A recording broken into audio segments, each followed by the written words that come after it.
பாடலில் வந்து அதாவது இந்த இந்த நூல் வந்து நால்வர் நால்மணி மாலை அப்படின்னு சொல்லிட்டு இது கேள்விப்பட்டிருக்கீங்களா? இந்த நூல் கேள்விப்பட்டிருக்கீங்களா? படிச்சிருக்கீங்களா? இல்லையா? கற்பனை களஞ்சியம் சிவபிரகாசம் அப்படின்ற ஒரு வீரசைவர் அவர் வந்து இந்த நால்வரை பற்றியும் வந்து ஒரு நூல், அதாவது முதல்ல வந்து ஞானசம்பந்தர், அப்புறம் அப்பர் பெருமான், சுந்தரர், அப்புறம் மாணிக்கவாசகர்னு ஒரு செட் இருக்கும். ஒன்றாவது பாடல் ஞானசம்பந்தர், நாலாவது பாடல் வந்து மாணிக்கவாசகர் இருக்கும். அது மாதிரி அப்புறம் அஞ்சு இப்படியே வந்து ஒரு ஒவ்வொரு மணியாக கோத்து அப்படி இருக்குமா, நால்வர் நான் மணி மாலை அப்படின்னு சொல்லிட்டு. அதில் அந்த நான்காவது பாடல் வந்து கொஞ்சம் சிறப்பான பாடல். என்ன அப்படின்னா, பெருமான் மூச்சுக்காற்றிலிருந்து வந்த வேதம் சிறந்ததா இல்லை திருவாசகம் சிறந்ததா அப்படின்னு சொல்லிட்டு அவர் கேள்வி கேட்பார். கேள்வி கேட்டு அதுக்கு வந்து அவரே வந்து பதில் சொல்லுவார். என்ன சொல்லுவார் அப்படின்னா, பெருமான் உயர்ந்த இடத்துலேருந்து தான் வந்திருக்கு வேதம். ஆனால் இதுவரைக்கும் நம்ம கேள்விப்பட்டதில் வேதம் வந்து ஓதி, ஆனால் நம்ம நாயன்மாரை பார்க்க போகிறோம். ருத்ரம் ஓதியை வந்து ஒரு நாயன்மார் வந்து முக்தி அடைஞ்சார் அப்படின்னு சொல்லிட்டு. பெரும்பாலும் வந்து என்னென்னா, வேதம் படித்து முக்தி அடைகிற அடியார்கள் ரொம்ப சில பேர் தான்.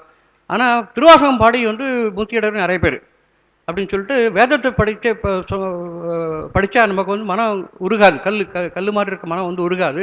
ஆனால் திருவாசகம் பண்ணால் உருகும் அப்படின்னு அவர் சொல்லி முடிப்பார். அவர் அதில் வந்து ஒரு இது ரத்ன சபாபதி, வைரத்ன சபாபதி அப்படின்ற ஒரு அறிஞர் வந்து அவர் உரை எழுதியிருக்காரு இதுக்கு. அதில் வந்து ஒரு புராண குறிப்பு ஒன்று கொடுத்துருக்காரு. என்ன குறிப்பு அப்படின்னா, அம்பாளும் தொன்மை கோலம் சொல்லிட்டு இவரும் வந்து பேசியிருக்காரு. அதாவது அர்த்தநாசுரி கோலம் தெரியும் நமக்கு, தொன்மை கோலம் அப்படின்னு சொல்லிட்டு. கைலாயத்தில் வந்து பிருங்கி முனிவர் அப்படின்றவர் என்ன பண்ணுறாரு, அவர் வந்து பெருமானை மட்டும் தான் கும்பிடுவார், அம்பாளை கும்பிட மாட்டார். வளமாக வரும்போது என்ன பண்ணுறாரு, இப்போ பெருமான் வந்து வளமாக அப்படி ஆரம்பித்து அதுக்கப்புறம் வந்து அந்த வளமாக முடிச்சுட்டு அங்கே ஒரு வண்டு ஆண்டு தொலை போட்டு பெருமானை முடிச்சுட்டார். அப்புறம் இந்த முனிவர் ஏன் இது மாதிரி செஞ்சாருன்னு அம்பாள் கேட்டதுன்னு சொன்னார். உலக இன்பங்களை வேணும் அப்படின்றவங்க ஒன்று கும்பிடுவாங்க, வீடு பேர் வேணுன்றவங்க என்ன கும்பிடுவாங்க அப்படின்னு சொல்லிட்டு.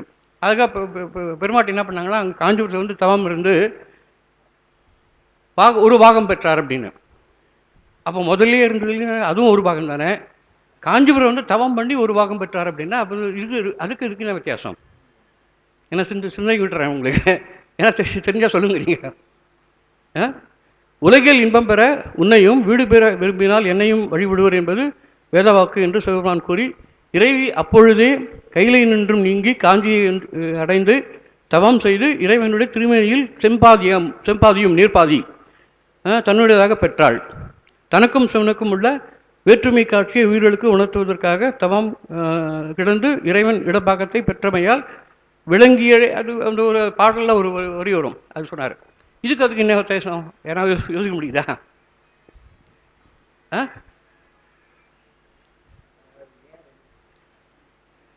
என்னென்ன நான் சொல்கிறேன், எனக்கு தோணுது, நான் சொல்கிறேன். நான் பிருங்கி முனிவர் வந்து வளமாக பெருமானை சுற்றி வண்டா வந்து வெளிவந்தார் இல்லையா, அப்போ அவர் என்ன நினைச்சார்னா, இடப்பாக்கத்தில் சிவன் இல்லை. வளமாக வரும்போது என்ன நினைச்சார்னா, வலப்பாக்கத்தில் இறைவி இல்லை அப்படின்னு நினைச்சார் இல்லையா. அந்த நினைப்பே தப்பு தான். அதுக்காக தான் வந்து சைவ சித்தாந்தம் வந்து இந்த இது 12 திருமுறைக்கு படிக்கணும் இல்லையா, அதை கூடவே சாஸ்திரங்கள் படித்தா நமக்கு வந்து ஒரு சில சில விளக்கம்லாம் கிடைக்கும். அதை யோசித்து பார்த்த பிறகு எனக்கு தோணுது, இதுதான் சாஸ்திர நூலில் வந்து என்ன சொல்லுவாங்க அப்படின்னா, தாதான்மிய சம்பந்தம் சொல்லுவாங்க. இது தாதான்மிய சம்பந்தம் அப்படின்னா ரெண்டு பொருள் போல தோணும், ஆனால் இருக்குது ஒரு பொருள் தான் அப்படின்னா. அப்போ பிருங்கி முனிவருக்கு அவருக்கு தெரியல, ரெண்டு பொருள் போல தோன்ற சிவனும் சக்தியும் வேறல்ல. ஸோ இந்த உலகமே சிவன் சக்தி ரூபத்தில் தான் இருக்குது. ஒரு சிம்பாலிக்காக நமக்கு தொன்மை கோலம் சொன்னாலும் வந்து சிவன சக்தி கோலத்தில் தான் இருக்குது அப்படின்னு நம்ம காமிக்கிறதுக்காக வந்து அம்பாள் வந்து தவம் இருந்து அது போகிறாங்க. இந்த நுட்பம் வந்து நம்ம சாத்திரம் படிக்கலாம் தெரியாது. தாதான்மிய சம்பந்தம் என்னன்னு தெரியாது, அப்புறம் அத்துவித சம்பந்தம் என்னன்னு தெரியாது. அத்துவித சம்பந்தம் நமக்கும் இறைவனுக்குள்ள தொடர்பு இல்லையா, அது அத்துவித சம்பந்தம் அப்படின்னு சொல்லிட்டு நம்ம இறைவனோட திருவடியில் போய் சேரும்போதுனாகும் ரெண்டு பொருள் இருக்கும், ஆனால் ஒன்று போல தெரியும் அப்படின்ட்டு. அதுதான் தாடல் என்ற உதாரணம் சொல்லுவாங்க. தாள் ப்ளஸ் தலை இருக்கு இல்லையா, அந்த இள்ளும் தாவம் சேர்ந்தால் இலக்கணப்படி டாவாடும். அது மாதிரி பெருமான் நிற்கிற மாதிரியும் நம்ம அடியார்கள் கீழே கிடந்து இருக்கிற மாதிரியும் டா அப்படின்னு தாடல்னு சொல்லுவாங்க. இது வந்து அது நமக்கும் பெருமானுக்கு இருக்கிறது அத்துவ சம்பந்தம், இறைவனுக்கும் இருக்கிறது வந்து தாதான்மிய சம்பந்தம். ஸோ அதுதான் வந்து நான் இதில் விளக்கல அவர். இது படித்து நமக்கு வந்து சாஸ்திரம் தெரிஞ்சதுனால அந்த தாதான்மிய சம்பந்தம் அத்துவ சம்பந்தம்லாம் தெரியும்.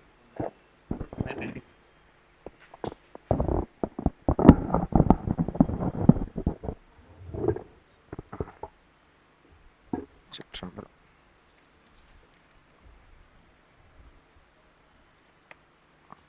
பாட்டு 413.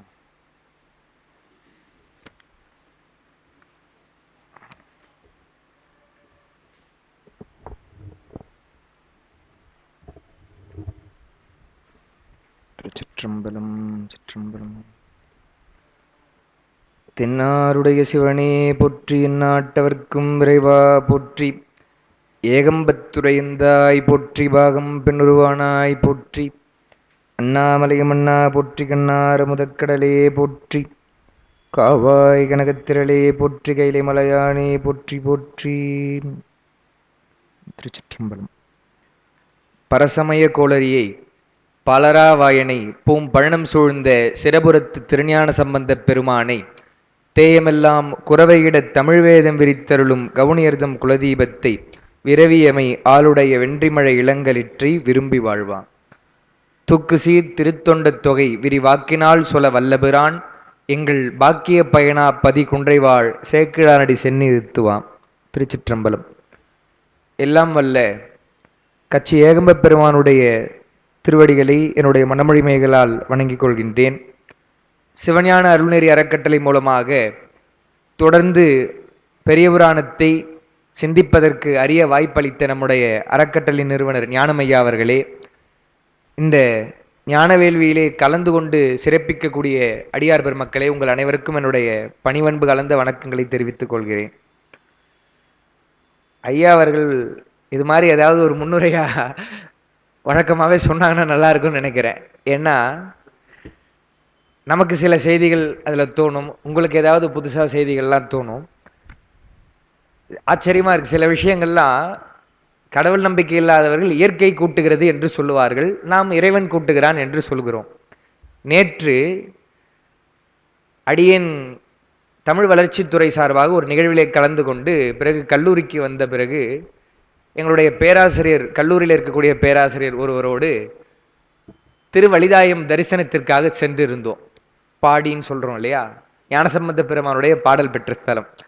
முடிச்சுட்டு நாங்கள் சில ஆலயங்கள்லாம் தரிசனம் செய்துட்டு இரவு வரோம். கொஞ்சம் லேட்டாக தான் வரோம், ஹாஸ்டலுடைய நேரம் கடந்து போயிடுச்சு, இருந்தாலும் லேட்டாக வரோம். அப்போ வரும்பொழுது திடீர்னு நாங்கள் ஏதோ பேசி கொண்டு வரும்பொழுது ஆதிபராசக்தி என்று ஒரு திரைப்படம் வந்தது இல்லையா, அந்த திரைப்படத்தில் வரக்கூடிய மணியே மணியின் ஒளியை பாட்டிருக்கே, அந்த பாட்டை பற்றி பேசிட்டு வந்துட்டு, அதான் சொல்லுவாங்க இல்லையா, இறைவனுடைய சிந்தனை இருக்கும் பொழுது நமக்கு இந்த உலகியல் அது இதெல்லாம் பார்க்க மாட்டோம். ரோட்டில் வரோம், அப்போ ஃப்ரீயாக இருக்குது, ஒரு 10:30 மணி இருக்கும். நாங்கள் வந்து சத்தமாக பாடிக்கிட்டே வரோம் வண்டியில். அவர் சொன்னார், முதல்ல திருவிளையாடல் படத்தை சொல்லும் பொழுது என்ன சொன்னார், தம்பி ஒரு பாட்டு அவர் பாடுவார், இசைத்தமிழ் நீ செய்த அறிஞ்சாதனை. அந்த பாட்டில் வேருக்கு நீரூற்றி விளைக்கின்ற தலைவா, உன் ஊருக்கு பழி நேர்ந்தால் உனக்கன்று எனக்கில்லை, எதுவாக இருந்தாலும் பெருமானுக்கு தானே தவிர அது நமக்கில்லை என்று சொல்றாரு என்று நாங்கள் சுந்தரர் ஆரம்பித்தோம். திருவிளையாடல் போயிட்டு ஆதிபராசக்தி படம் வரும் பொழுது என்ன சொன்னோம், அவர் சொன்னார் இதே மாதிரி ஒரு வார்த்தை அதில் வரும்பா அப்படின்னாரு. எங்களை யோசித்து பார்த்தா நான் ரொம்ப காலம் ஆச்சு அந்த பாட்டு கேட்டு. அப்புறம் உடனே நமக்கு தான் கைபேசியில் பார்த்த பொழுது என்ன வருது ஒரு வரின்னா, பல்லுயிரும் படைத்த பரமனுக்கே சக்தி படைத்ததெல்லாம் முந்தன் செயலல்லவோ, நீ சொல்லுக்கெல்லாம் உயர்ந்த சொல்லல்லவோ, இந்த சோதனை உனக்கன்று எனக்கல்லவோ. ஒரு சினிமா பாட்டு தானங்க, எவ்வளோ பெரிய விஷயத்த சாதாரணமாக சொல்லி எனக்கு கண்ணே கலங்கி போச்சு. இதெல்லாம் படிக்கும்போது கூட சிலதெல்லாம் சாதாரணமாக படிச்சிடுறோம். அவர் எந்த நேரத்தில் சொன்னாரோ தெரியல, அந்த ஒரு பெருமானுடைய அருள், இந்த சோதனை உனக்கன்று எனக்கல்ல ஒன்னா, குற்றம் நீ குணங்கள் நீ கூடலால வாயிலாயின்னு வருது. இப்போ அதில் சிக்கல். இதை ஏன்பா இப்போ சொல்கிறேன்னு சொன்னா, ஐயா சொன்னாங்களே சித்தாந்தம் படிக்கலைன்னா சில தெளிவு வராதுன்னு. பல்லுயிரும் படைத்த பரமனுக்கே சக்தி படைத்ததெல்லாம் உந்தன் செயல் அல்லவோன்றாரு. அப்ப அந்த பாட்டுக்கு போய் நம்ம சிறப்பா சொல்லலாமா, சிவபெருமானுக்கு சக்தி படைத்தது உமையம்மைதான் என்று வருது. அதை சாக்தத்து வழி சொல்லணும்னு சொன்னா உமையம்மை தான் பரம்பொருள், சக்திக்கு கேடுதான் சிவம் என்பது போல சொல்லலாம். நம்ம கஷ்டப்பட்டோம்னு சொன்னா அந்த பாட்டினுடைய ரசனை நம்மளுக்கு புரிய முடியாம போயிருக்கும். எனக்கு உடனே திருவாசகம் தான் நினைவுக்கு வந்தது. திருப்பொற்சுனத்துல சொல்ற மாதிரி நம்ம சிவ தத்துவத்துல சொல்றோம் இல்லையா, சிவ தத்துவத்துல பெருமான் இறங்கி வரும்பொழுது சித்தியார்ல கூட வருது இல்லையா, சிவம் சக்தி தன்னையிலும் சக்தி தான் சிவத்தை ஈனும்னு சொன்னா, அந்த நிலை இறங்கும் பொழுது சிவம் சக்தி என்பது பிறகு அந்த லயம்போகம் அதிகாரத்துல இறங்கி வரும் பொழுது அந்த திருவருள் தானே பிறகு அதிகாரமூர்த்தியையும் போகமூர்த்தியையும் படைக்குது, லயநிலையில் இருக்கக்கூடியது என்று சொன்னால், அந்த சிவ தத்துவத்தினுடைய விளக்கம் நமக்கு நினைவு வந்ததுன்னு சொன்னா அந்த இடம் நமக்கு நெருடலா இருக்காது. அதே மாதிரிதான் நம்ம காஞ்சி சிவனடியார் திருக்கூட்டத்தில் அபிராமி அந்தாதி பேசும்பொழுது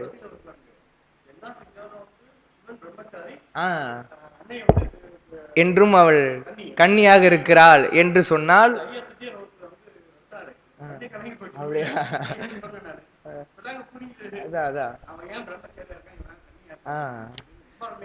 பாப்பா என்று சொன்னால் சித்தாந்தம் என்பதை நம்முடைய தெளிவிற்காக படித்துக்கொண்டு இலக்கியங்களாக சாதாரண திரைப்பட பாட்டு நான் சொன்னேன். திருமுறைகள் என்று சொன்னால் அது இலக்கியங்கள் போல, அது இலக்கணம் போல சாத்திரங்கள். அதை உணர்வதோடு இல்லாமல் நாம் அவர் சொன்ன மாதிரி நமக்குள்ளே அது ஒரு உணர்ச்சி வேறுபாடு ஏற்படுத்துகிறது என்று சொன்னால் அங்கதான் நம்ம வெற்றி பெறுகிறோம் என்று சொல்லலாம். அதை வாழ்வியலோடு பொருத்தி பார்ப்பது, அதுக்குதான் இந்த நூலை படிக்கிறோம். கேடும் ஆக்கமும் கெட்ட திருவினார் அடியார்கள் எல்லாம் ஓடும் செம்பனும் ஒக்கவே நோக்குவர். எதுவாக இருந்தாலும் இறைவனுக்கு என்ற பொழுதுதான் தன்னுடைய மனைவியை கூட மறையவர் கேட்ட பொழுது கொடுப்பாரா என்றால், அதனாலதான் சேர்க்கரும் செய்கை செய்த தீரனே அப்படின்னு சொல்றார், பெருமானே சொல்றார் என்றால் அவருடைய ஏற்பகை நாயனாருடைய வரலாற்றை நாம் பார்த்து வருகிறோம். சென்ற வகுப்பிலே 9 பாடல்கள் நிறைவு செய்த நினைவு. ஏன்னு சொன்னா அந்த ஒரு 9 பாடல்கள் தான் நாயனாருடைய அறிமுகம், சில கருத்துக்கள்லாம் இருக்கவே நம்ம அதை ஆழமா பார்த்தோம். அடுத்து நான் இன்னைக்கு முடிச்சிடலாம் தான் நினைக்கிறேன். ஏன்னா அடுத்து இந்த போர் செய்திகள்லாம் தான் வருது. குறிப்பும் நான் சில பாடலுக்கு எழுதியிருக்க மாட்டேன், ரொம்ப எளிமையா இருக்கு பாட்டு. பாட்டு உங்களுக்கு தனியாக கொடுத்துருக்கிறோம் என்று பார்க்கிறோம். சென்ற வகுப்பு கொடுத்த குறிப்பை பாருங்க, 10வது பாடல் அதில் இருக்கும். தொடர் எண்ணில் உங்களுக்கு பார்த்தீங்கன்னா 413வது பாடல். மாது தன்னை, அதாவது மனைவியானுடைய அந்த நிலை எப்படி இருக்கிறது என்பதை சொன்னார் 9வது பாட்டில். என்ன சொல்றாரு? இன்று நீர் எனக்கு அருள் செய்தது இதுவேல், என்னுயிர்க்கு ஒரு நாத நீ உரைத்தது ஒன்றை நான் செய்யும் அத்தனை அல்லால் உரிமை வேறுளதோ எனக்கு என்று தன் தனிப்பெரும் கணவரை வணங்க தாழ்ந்து தொண்டனார் தாமெதிர் வணங்க சென்று மாதவன் சேவடி பணிந்து திகைத்து நின்றனள் திருவினும் பெரியாள் என்று அந்த பாடலுடைய விளக்கத்தை நம்ம ஆழமாக பார்த்தோம். அந்தம்மா வணங்கினா மட்டும் போதாதா, அவர் ஏன் வணங்கினார் என்று சொன்னால் தன்னுடைய மனைவி என்ற எண்ணமே அவருக்கு மாறிப்போய் விடுகிறது என்று அந்த குறிப்பை பார்த்தோம். அடுத்த பாடல்ல மாது தன்னை முன் கொடுத்த மாதவர் தாம் மணமகிழ்ந்து பேர் உகையின் மலர்ந்தே யாது நான் இனி செய்பணி என்றே இறைஞ்சி நின்றவர் தம்மெதிர் நோக்கி சாதி வேதியராகிய தலைவர் தையல் தன்னையான் தனிக்கொடு போக காதல் மேவிய சுற்றமும் பதியும் கடக்க நீ துணை போதுக என்றார். அவர் எவ்வளோ பெரிய விஷயம் நம்ம செய்துட்டோமே என்று அமைதியா இல்லாம வேற என்னங்க உங்களுக்கு பணி செய்யணும் என்று சொல்றார். ஏதோ அடியாறு கேட்டுவிட்டார் என்று கடமைக்கு அவர்களை அழைத்து செல்லுமாறு சொல்லாமல் மனமகிழ்ந்து பேருவகையின் மலர்ந்தே, பேருவகைன்ற உவகையினாலே மகிழ்ச்சி, மிக்க மகிழ்ச்சியோடு அதை தந்து யான் செய்யக்கூடிய பணி என்ன என்று அவரிடத்திலே கேட்கும் பொழுது உன்னுடைய ஊரை கடந்து உன்னுடைய சுற்றத்தாரை கடந்து நான் செல்ல வேண்டும் என்று சொன்னால், ஏன்னா உலகியலிலே இல்லாத ஒரு வழக்கம் அல்லவா இது. யாராவது ஒரு அதுவும் உயர்ந்த குடியில் பிறந்தவர்கள் இதுவாறு செய்வார்களா? அவர் பெரிய செல்வந்தர், ஊரிலே அனைவருக்கும் தெரிந்தவர், அப்படிப்பட்டவர் இப்படி செய்யலாமா? யாரா இருந்தாலும் செய்யக்கூடாது, இவர் செய்தா இன்னும் பளிச்சுன்னு தெரியும். அப்படி இருக்கும் பொழுது உன்னுடைய ஊரை கடந்து போக நீ துணை செய் என்றால் கூட வாப்பா, வழித்துணை போல நீ வா என்று அவர் அழைக்கிறார். அதுதான் 10வது பாட்டில் காதல் மேவிய சுற்றம் அது ஒண்ணுதான் குறிப்பு கொடுத்துருக்கோம். என்றால் இருவருக்கும் பொதுவாக நின்றதுன்னு சொல்லிட்டார். அப்படின்னா என்னன்னா, மனைவியார் இருக்காங்க இல்லையா, ஏற்பகை நாயாருடைய மனைவியார் அவங்க சுற்றம் மட்டும் தடுக்க மாட்டாங்க, இயற்பகையாருடைய சுற்றமும் தடுப்பாங்க.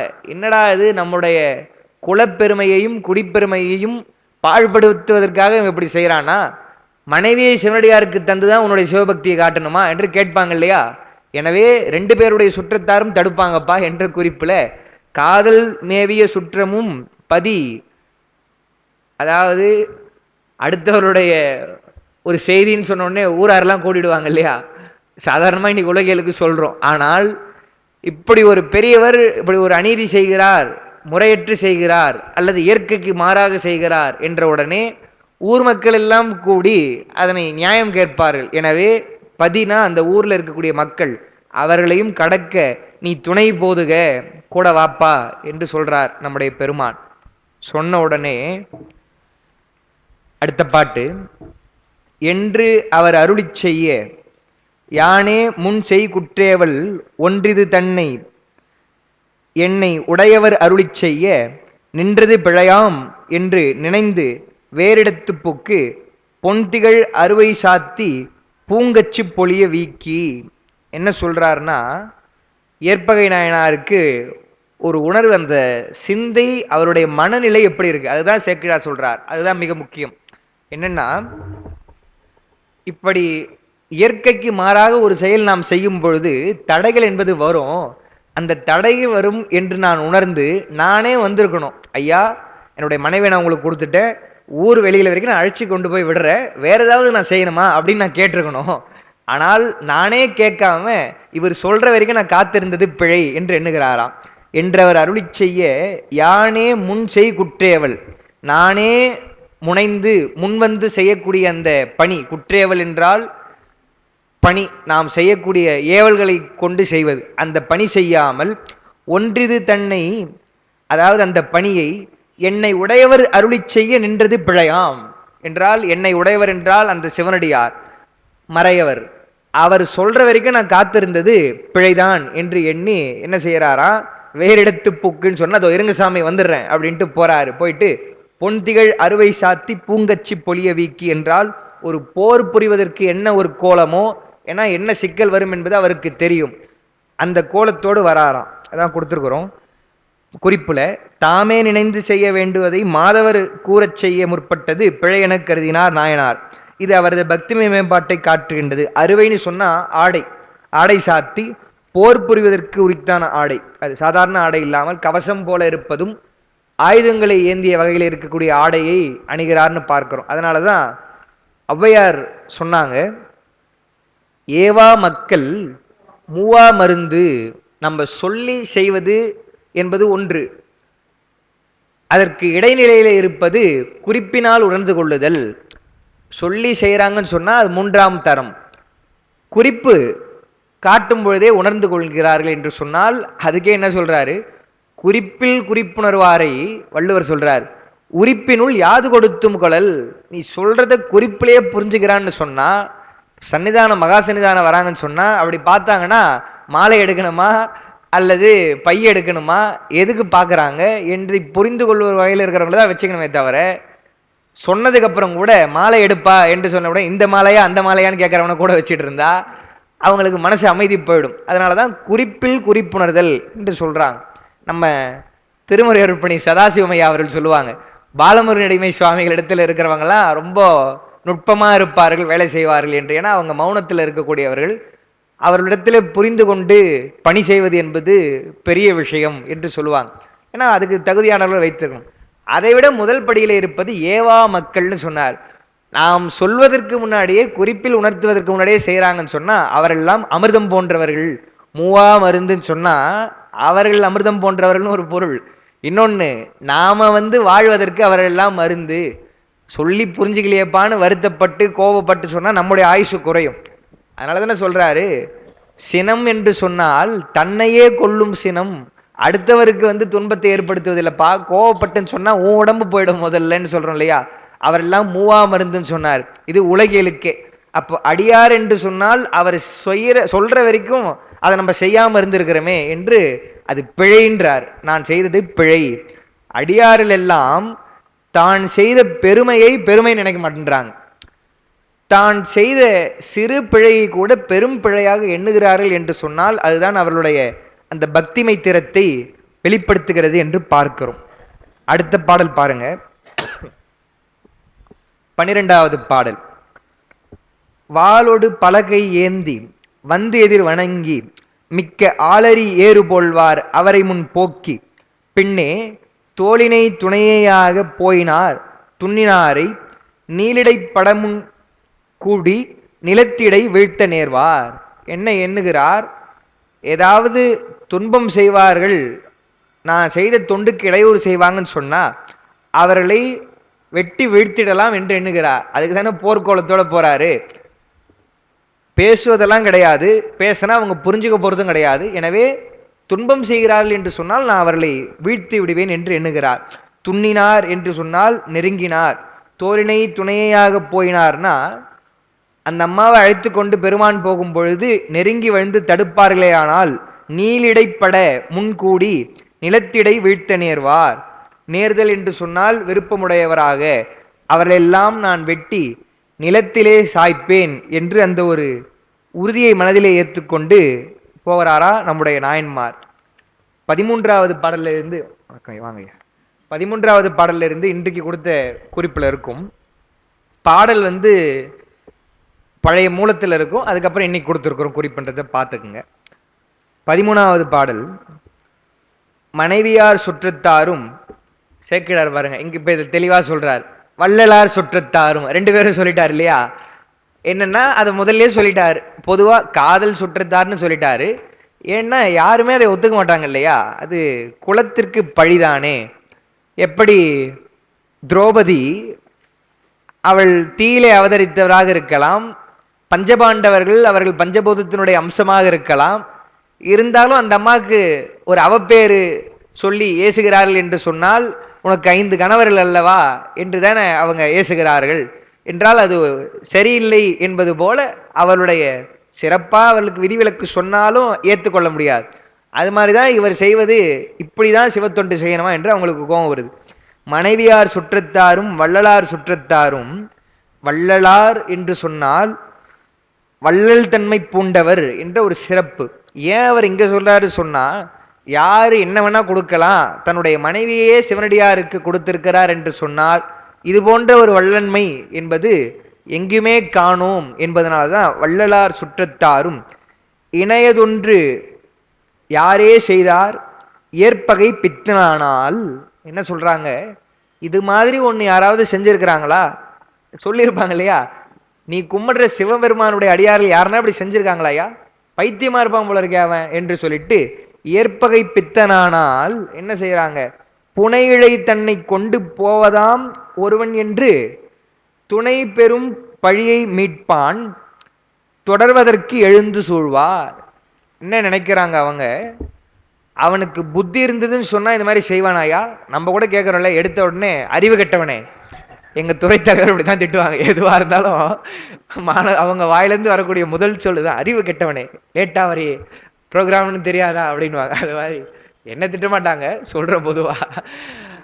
அதாவது புத்தி இருக்குன்னு சொன்னா சரியா இருப்பான் இல்லையா என்பது போல அவங்க என்ன சொல்றாங்க, அவன் மதிமயங்கவனாக இருந்தால் எப்படியோ போயிட்டு போறான்ப்பா, அதற்காக நாம விட முடியாது என்று ஏற்பகை பித்தனானால் சரி பரவாயில்ல இருந்துட்டு போட்டோம். புனையிழை தன்னை கொண்டு போவதாம் ஒருவன், அந்த பாட்டில் எப்படின்னா போவதாம் என்று சொன்னால் போவது ஆம், விட்டுருவோமா நாங்க விடமாட்டோம் என்று சொல்லி, புனையிழை என்று சொன்னால் அணிகலன்களை எல்லாம் அணிந்து கொண்டு இருக்கக்கூடிய அந்த அம்மா யாரு? ஏற்பகையாருடைய மனைவியார். அவர்களை அழைத்து கொண்டு போவதற்கு விடுவோமா? போவது ஆம் ஒருவன் என்று சிவபெருமான சொல்றாங்க. பொதுவாக சொல்றாங்க, அவன் அழைச்சிட்டு போயிடுவானா என்று ஒரு பொருள், அவன் ஒருவனாக இருக்கிறான், நம்முடைய பெருமான் தான் ஒருவனாக இருக்கிறான், ஒருவன் என்று துணை பெரும் பழியை மீட்பான் தொடர்வதற்கு எழுந்து சொல்வார். அந்த பழி என்பது துணை பெரும் பழி அப்படின்னு எழுதியிருக்கிறோம். என்ன அது? என்ன குறிப்பில் பாருங்க, இன்னைக்கு கொடுத்த குறிப்பில் தம் குடும்பத்தினை தொடர்ந்து வரும் பெரும் பழி, இப்படி செய்துட்டாரே என்றுட்டு என்ன சொல்லுவாங்க? அடுத்தடுத்த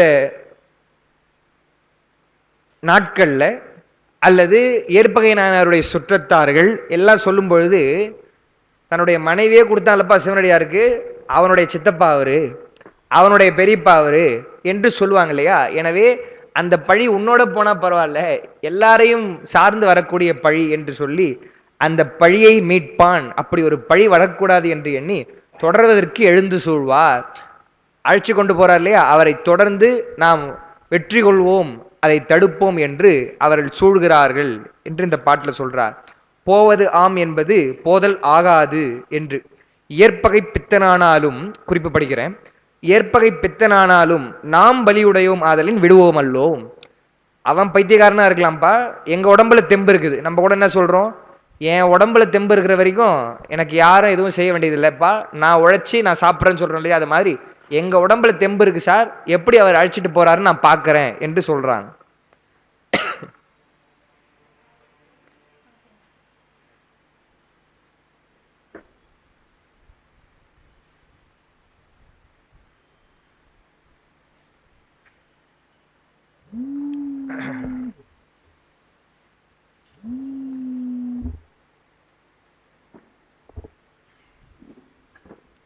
அடுத்த பாடல் 14வது பாடல். வேலோடு வில்லும் வாளும் சுரிகையும் எடுத்து மிக்க காலன விசையில் சென்று கடிநகர் புறத்து போகி பாலிரு மருங்கும் ஈண்டி பரந்த ஆர்ப்பரவம் பொங்க மால் கடல் கிளர்ந்ததென்ன வந்தெதிர் வளைத்து கொண்டார். அவருடைய சுற்றத்தார்கள் எல்லாம் இவர் எப்படி போருக்கு தயாரா போகிற மாதிரி நல்ல உடையெல்லாம் அணிந்து கொண்டு அதற்கு ஏற்ற மாதிரி போறாரோ, அவர்கள் சுற்றத்தாரும் முடிவு செய்துட்டாங்க. ஏன்னா அவரை பத்தி தெரியும் இல்லையா? அவன் மூடம்பா, சொன்னா கேட்க மாட்டேன்னு சொல்றோம் இல்லையா? அது மாதிரி அவர் கேட்க மாட்டாருன்னு முடிவு பண்ணிட்டு என்ன பண்றாங்க? பேச்சுவார்த்தைக்காக போகல, எடுத்த உடனே சண்டை போடலாம் தான் போறாங்க. வேலோடு, வேல், வில், வாள், சுரிகைன்னு சொல்றாங்க பாருங்க. சுரிகைன்னு என்னன்னா, அதாவது குறுவாள்னு சொல்லுவாங்க. கத்தி இருக்கு இல்லையா? கை கத்தி மாதிரி, அது மாதிரி இருக்கக்கூடிய வாள். அது வாள் என்பது பெருசா இருக்கும். அதை இப்போ இந்த அருங்காட்சியகத்துலலாம் வச்சிருக்கிறாங்க. அதெல்லாம் பார்க்குறப்போ எப்படா அதெல்லாம் வந்து கையில் வச்சு அவன் சண்டை போட்டான்னு தெரியலையே என்று இளைஞர்களாக இருப்பவர்களே, ரொம்ப கல்லூரியிலலாம் சாதாரணமாக புஸ்தகம்லாம் இருக்கு, அவ்வளோதானே தவிர ரொம்ப கனமான புஸ்தகம்லாம் சுமந்துட்டு போகிறது பள்ளியில தான். அதுக்கே வந்து என்னமோ கஷ்டப்படுறாங்க மாணவர்கள்லாம்.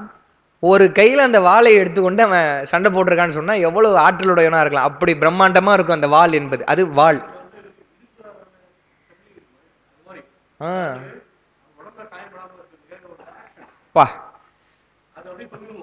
அதை சுமந்து கொண்டு அவங்க போர் செய்யணும் இல்லையா? நம்மளாம் அதை போட்டோம்னா நிற்கவே முடியாது எழுந்து, அவ்வளோ கஷ்டமா இருக்கும். என்று சொன்னால் அவருடைய ஆற்றல் அது மாதிரி என்ன செய்யறாரு? வாள் எடுத்துக்கிறாரு. அந்த சுரிகைன்றது எழுதியிருக்குன்னு நினைக்கிறேன், எழுதியிருக்கு. சாரிகை, சாரிகையா சுரிகையா? சுரிகை. சுரிகை என்பது வாளை விட சிறியதாய் அவ்வடிவில் அமைந்திருக்கும் கருவின்றது என்ன சொல்றாங்க? உடைவாள், குற்றுடைவாள் சொல்றாங்க. அதான் கை கத்தின்னு வச்சுங்களேன், அது மாதிரி இருக்கக்கூடியது. என்ன பண்றாங்க? அதை எடுத்துக்கிறாங்களா? மிக்க காலன விசையில் சென்று, கால்னா காற்று, மிக்க கால்னு சொன்னா பெருங்காற்றாக புயல் வருவது போல. புயல் என்பது கடல்ல வந்தாலும் சரி, நமக்கு இப்படி இங்க வந்தாலும் சரி, அந்த காற்றினுடைய வலிமையை தடுக்க முடியாது. உடம்புலயே காற்று கொஞ்சம் அதிகமாச்சுன்னா எவ்வளவு பிரச்சனை ஆகுது. வாயு பிரச்சனை என்று சொல்றோம், காற்று பிடிச்சிக்கிச்சு என்று அது 1% அதிகமாயிடுச்சுனால ரொம்ப கஷ்டமா இருக்கும். அதாவது கபம் பித்தம்னு சொன்னா கூட என்ன பண்ணலாம்? குளிர்ச்சியானது ஏதாவது இது பண்ணலாம், ஹீட்டா இருந்தா குளிர்ச்சி சாப்பிடலாம். காற்று என்று சொன்னால் ரொம்ப கடினமா இருக்கும். நமக்கு நெஞ்சு வலிக்கிற மாதிரி இருக்கும், கை வலிக்கிற மாதிரி இருக்கும், முட்டி வலிக்கிற மாதிரி இருக்கும் சொன்னா அதெல்லாம் சிக்கல் இல்லையா? அப்ப வெளியில பெரும் காற்று வந்தால் எந்த ஆற்றலும் தடுக்க முடியாது என்று பார்த்துட்டு என்ன சொல்றாங்க? காலன விசையில் சென்று, விசையில்னா அந்த வேகத்தோடு. பாரதியார் பாடுறார் இல்லையா? விசையுறும் பந்தினை போல் உடல் வேண்டியபடி செல்லக்கூடிய அந்த உடல் என்பதை நான் கேட்டேன்னா வேகமாக அந்த விசைன்னு சொல்றாங்க. சொல்லிட்டு கடிநகர் புறத்து போகி, கடிநகர்னு சொன்னா காவலுக்கு சொல்லுவாங்க.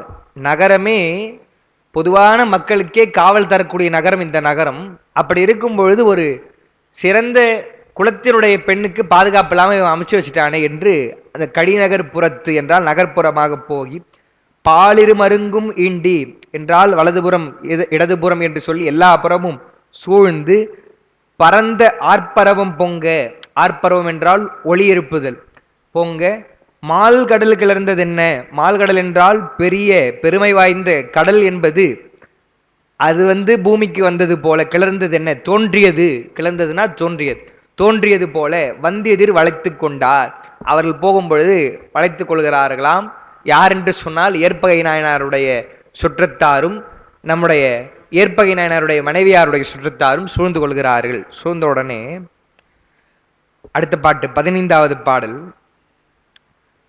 வழிவிடும் துணை பின் போத வழித்துணை ஆகி உள்ளார். எப்படி சொல்றாரு சேர்க்கிறாரு. கழிபெரும் காதல் காட்டி காரிகை உடன் போம்போதில் அழிதகன் போகேல் ஈண்டவ அருங்குலக் கொடியை விட்டு பழிவிட நீ போ என்று பகர்ந்து எதிர் நிறந்து வந்தார்.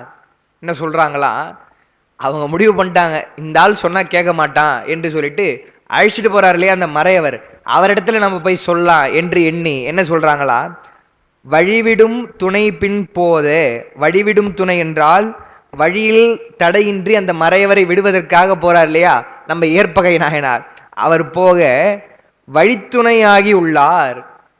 வழித்துணையாகி உள்ளார் என்று சொன்னால் இந்த துணை என்பது இந்த வழிக்கான துணை அல்ல, நமக்கெல்லாம் பெருமான் தான் துணை. உற்றார் யாருளரோ உயிர் கொண்டு போம்பொழுது குற்றால துறை கூத்தனல்லால் நமக்குற்றாருளரோ என்றால் நம்முடைய இறுதி காலத்திலே துணை என்றால் பெருமான் தானே துணை, வானநாடனே. அடுத்து என்ன சொல்றோம், வழித்துணை மருந்தே, அவன் எப்படிப்பட்டவன், மாசிலா மணியே, குற்றமில்லாத பெருமானே என்று நம்ம சொல்றோம் இல்லையா, அதான் சொல்ற வழித்துணை ஆகி உள்ளார் என்றால் வீடு பெற்றை தருவதற்கு துணையாக இருக்கக்கூடிய பெருமான், அவருக்கு வழிவிடும் துணை பின் போத, அவருக்கு துணையா இவர் போறாரா, அப்படி போறவர் அவரை விட்டுட்டு பெருமானை பிடிச்சுக்கிட்டாங்க.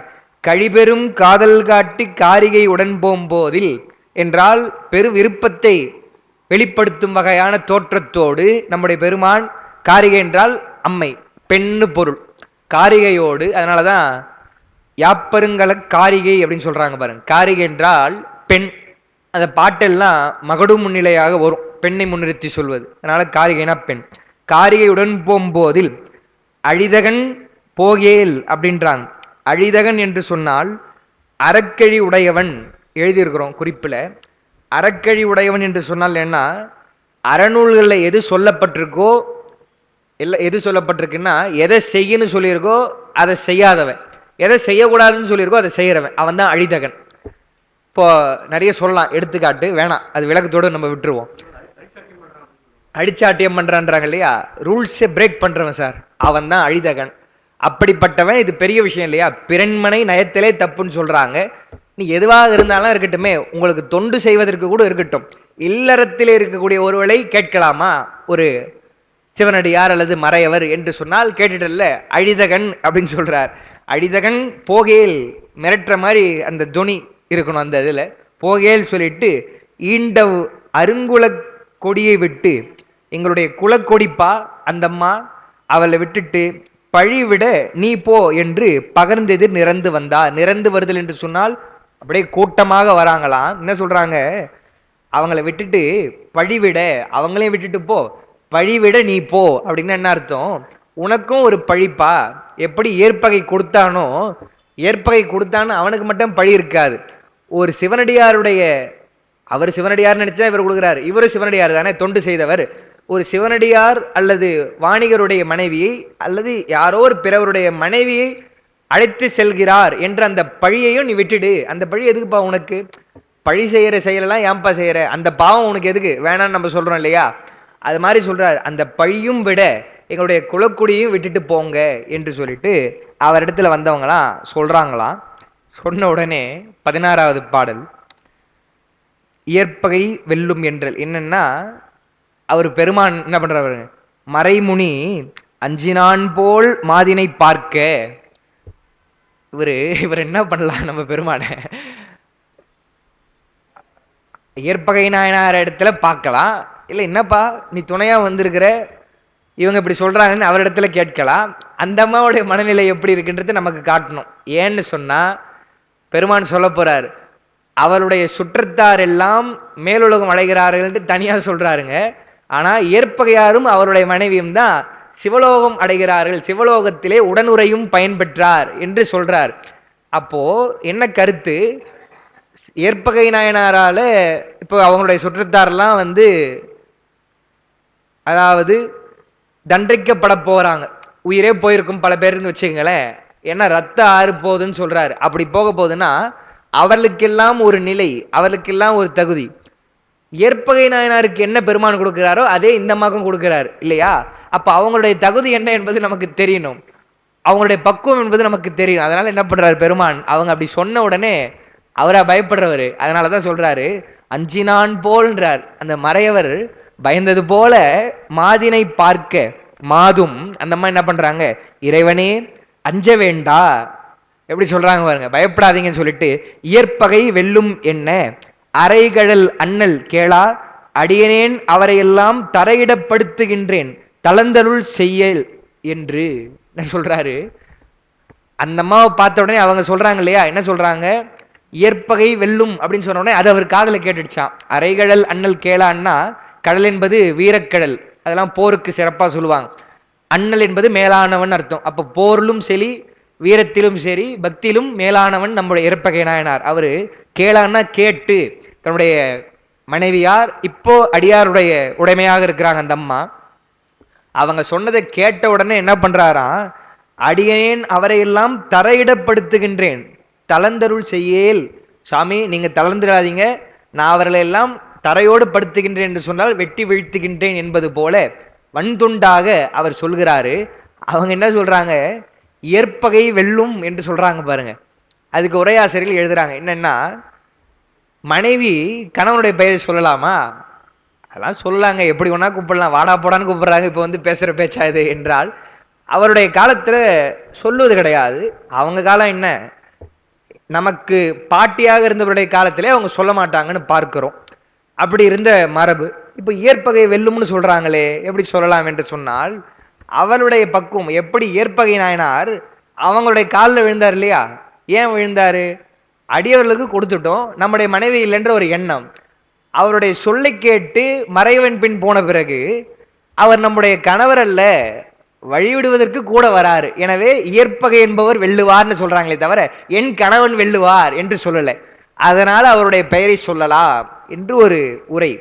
இன்னொன்னு என்ன சொல்றாங்க என்றால், நம்ம முதல்ல சொன்னது மாதிரி இயற்பகை என்பது அவருடைய இயற்பெயர் கிடையாது.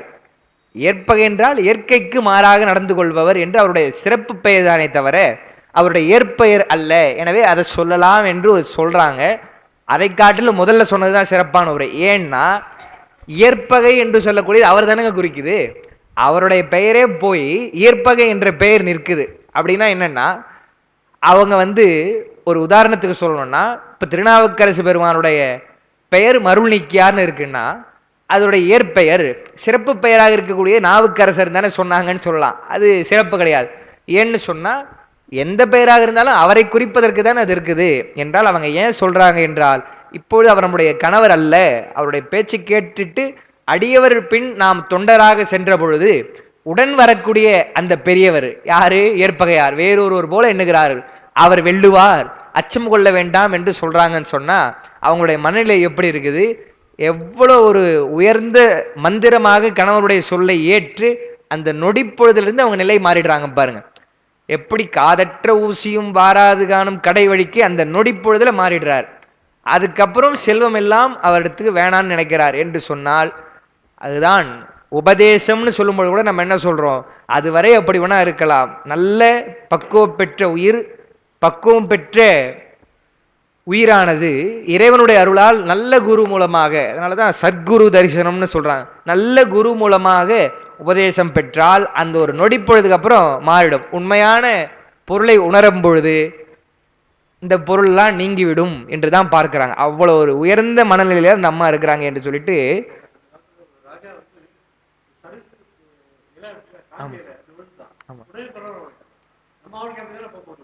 பாத்தீங்களா,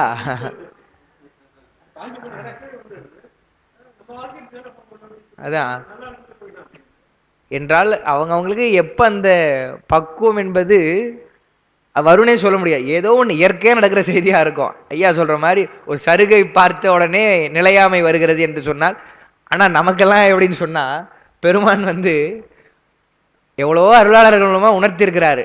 அதுதான் ஐயா சொல்லுவாங்க இல்லையா வேடிக்கையா, நாமளும் தான் எத்தனையோ முறை படிக்கிறோம், காதற்ற ஊசியும் வாராது காணும் கடை வழிக்கே கடை வழிக்கேன்னு. அவர் விட்டு போனாரே, நம்ம விட்டு போனோமான்னா, அந்த மாதிரி விட்டுட்டு போக வேணாம். கொஞ்சமாச்சும் ஒரு நிலையாமை என்ற அந்த ஒரு எண்ணம் வர்றான் இல்லையா, அப்படின்னா என்னன்னா, அந்த ஒரு எண்ணம் வந்துடுச்சுன்னு சொன்னா உங்களுக்கு இன்ப துன்பம் என்பதே இருக்காது. இப்போ நாளைக்கு நாம இருப்போமா என்றே தெரியல. அப்படி இருக்கிற போது ஒரு மனசுல உண்மையா நினைச்சோம்னு சொன்னா நமக்கு ஏதாவது ஒரு பொருள் மேல பற்று வருமா? அந்த பற்றுலாம் விட்டுட்டு போகணும்னு இல்லை, உங்க பக்கத்திலே தான் இருக்கும். உங்க டிராயர்லயே 10 சவரன் நகை இருக்கும். ஆனா உங்களுக்கு பற்று இருக்காது. ஏன்னா நிலையாமை என்பது நீங்க தெரிஞ்சு போச்சுன்னு சொன்னா பற்று இருக்காது என்றால், அதை தான் அவங்க பெரியவர்களுக்கெல்லாம் ஒரு நொடி பொழுதுல வந்து விடுகிறதுன்ட்டு நமக்கு வரலையேன்ட்டு எவ்வளவோ சொல்லியிருக்காங்க அருளாளர்கள். திருமந்திரத்தில் அந்த செய்தியெல்லாம் இங்க உட்காந்து நான் கேட்ட ஞாபகம் எல்லாம் அப்படியே இப்ப காதுல ஒலிக்குது. அவர் சொன்ன உடனே, ஊரெல்லாம் கூடி ஒலிக்க அழுதிட்டு பேரினை நீக்கி பிணமென்று பேரிட்டு சூரையம் காட்டிடை கொண்டு போய் சுட்டிட்டு, அடுத்த வரி போடுறாரு, நீரினில் மூழ்கி நினைப்பொழிந்தார்களேன்னு சொல்லிட்டார்.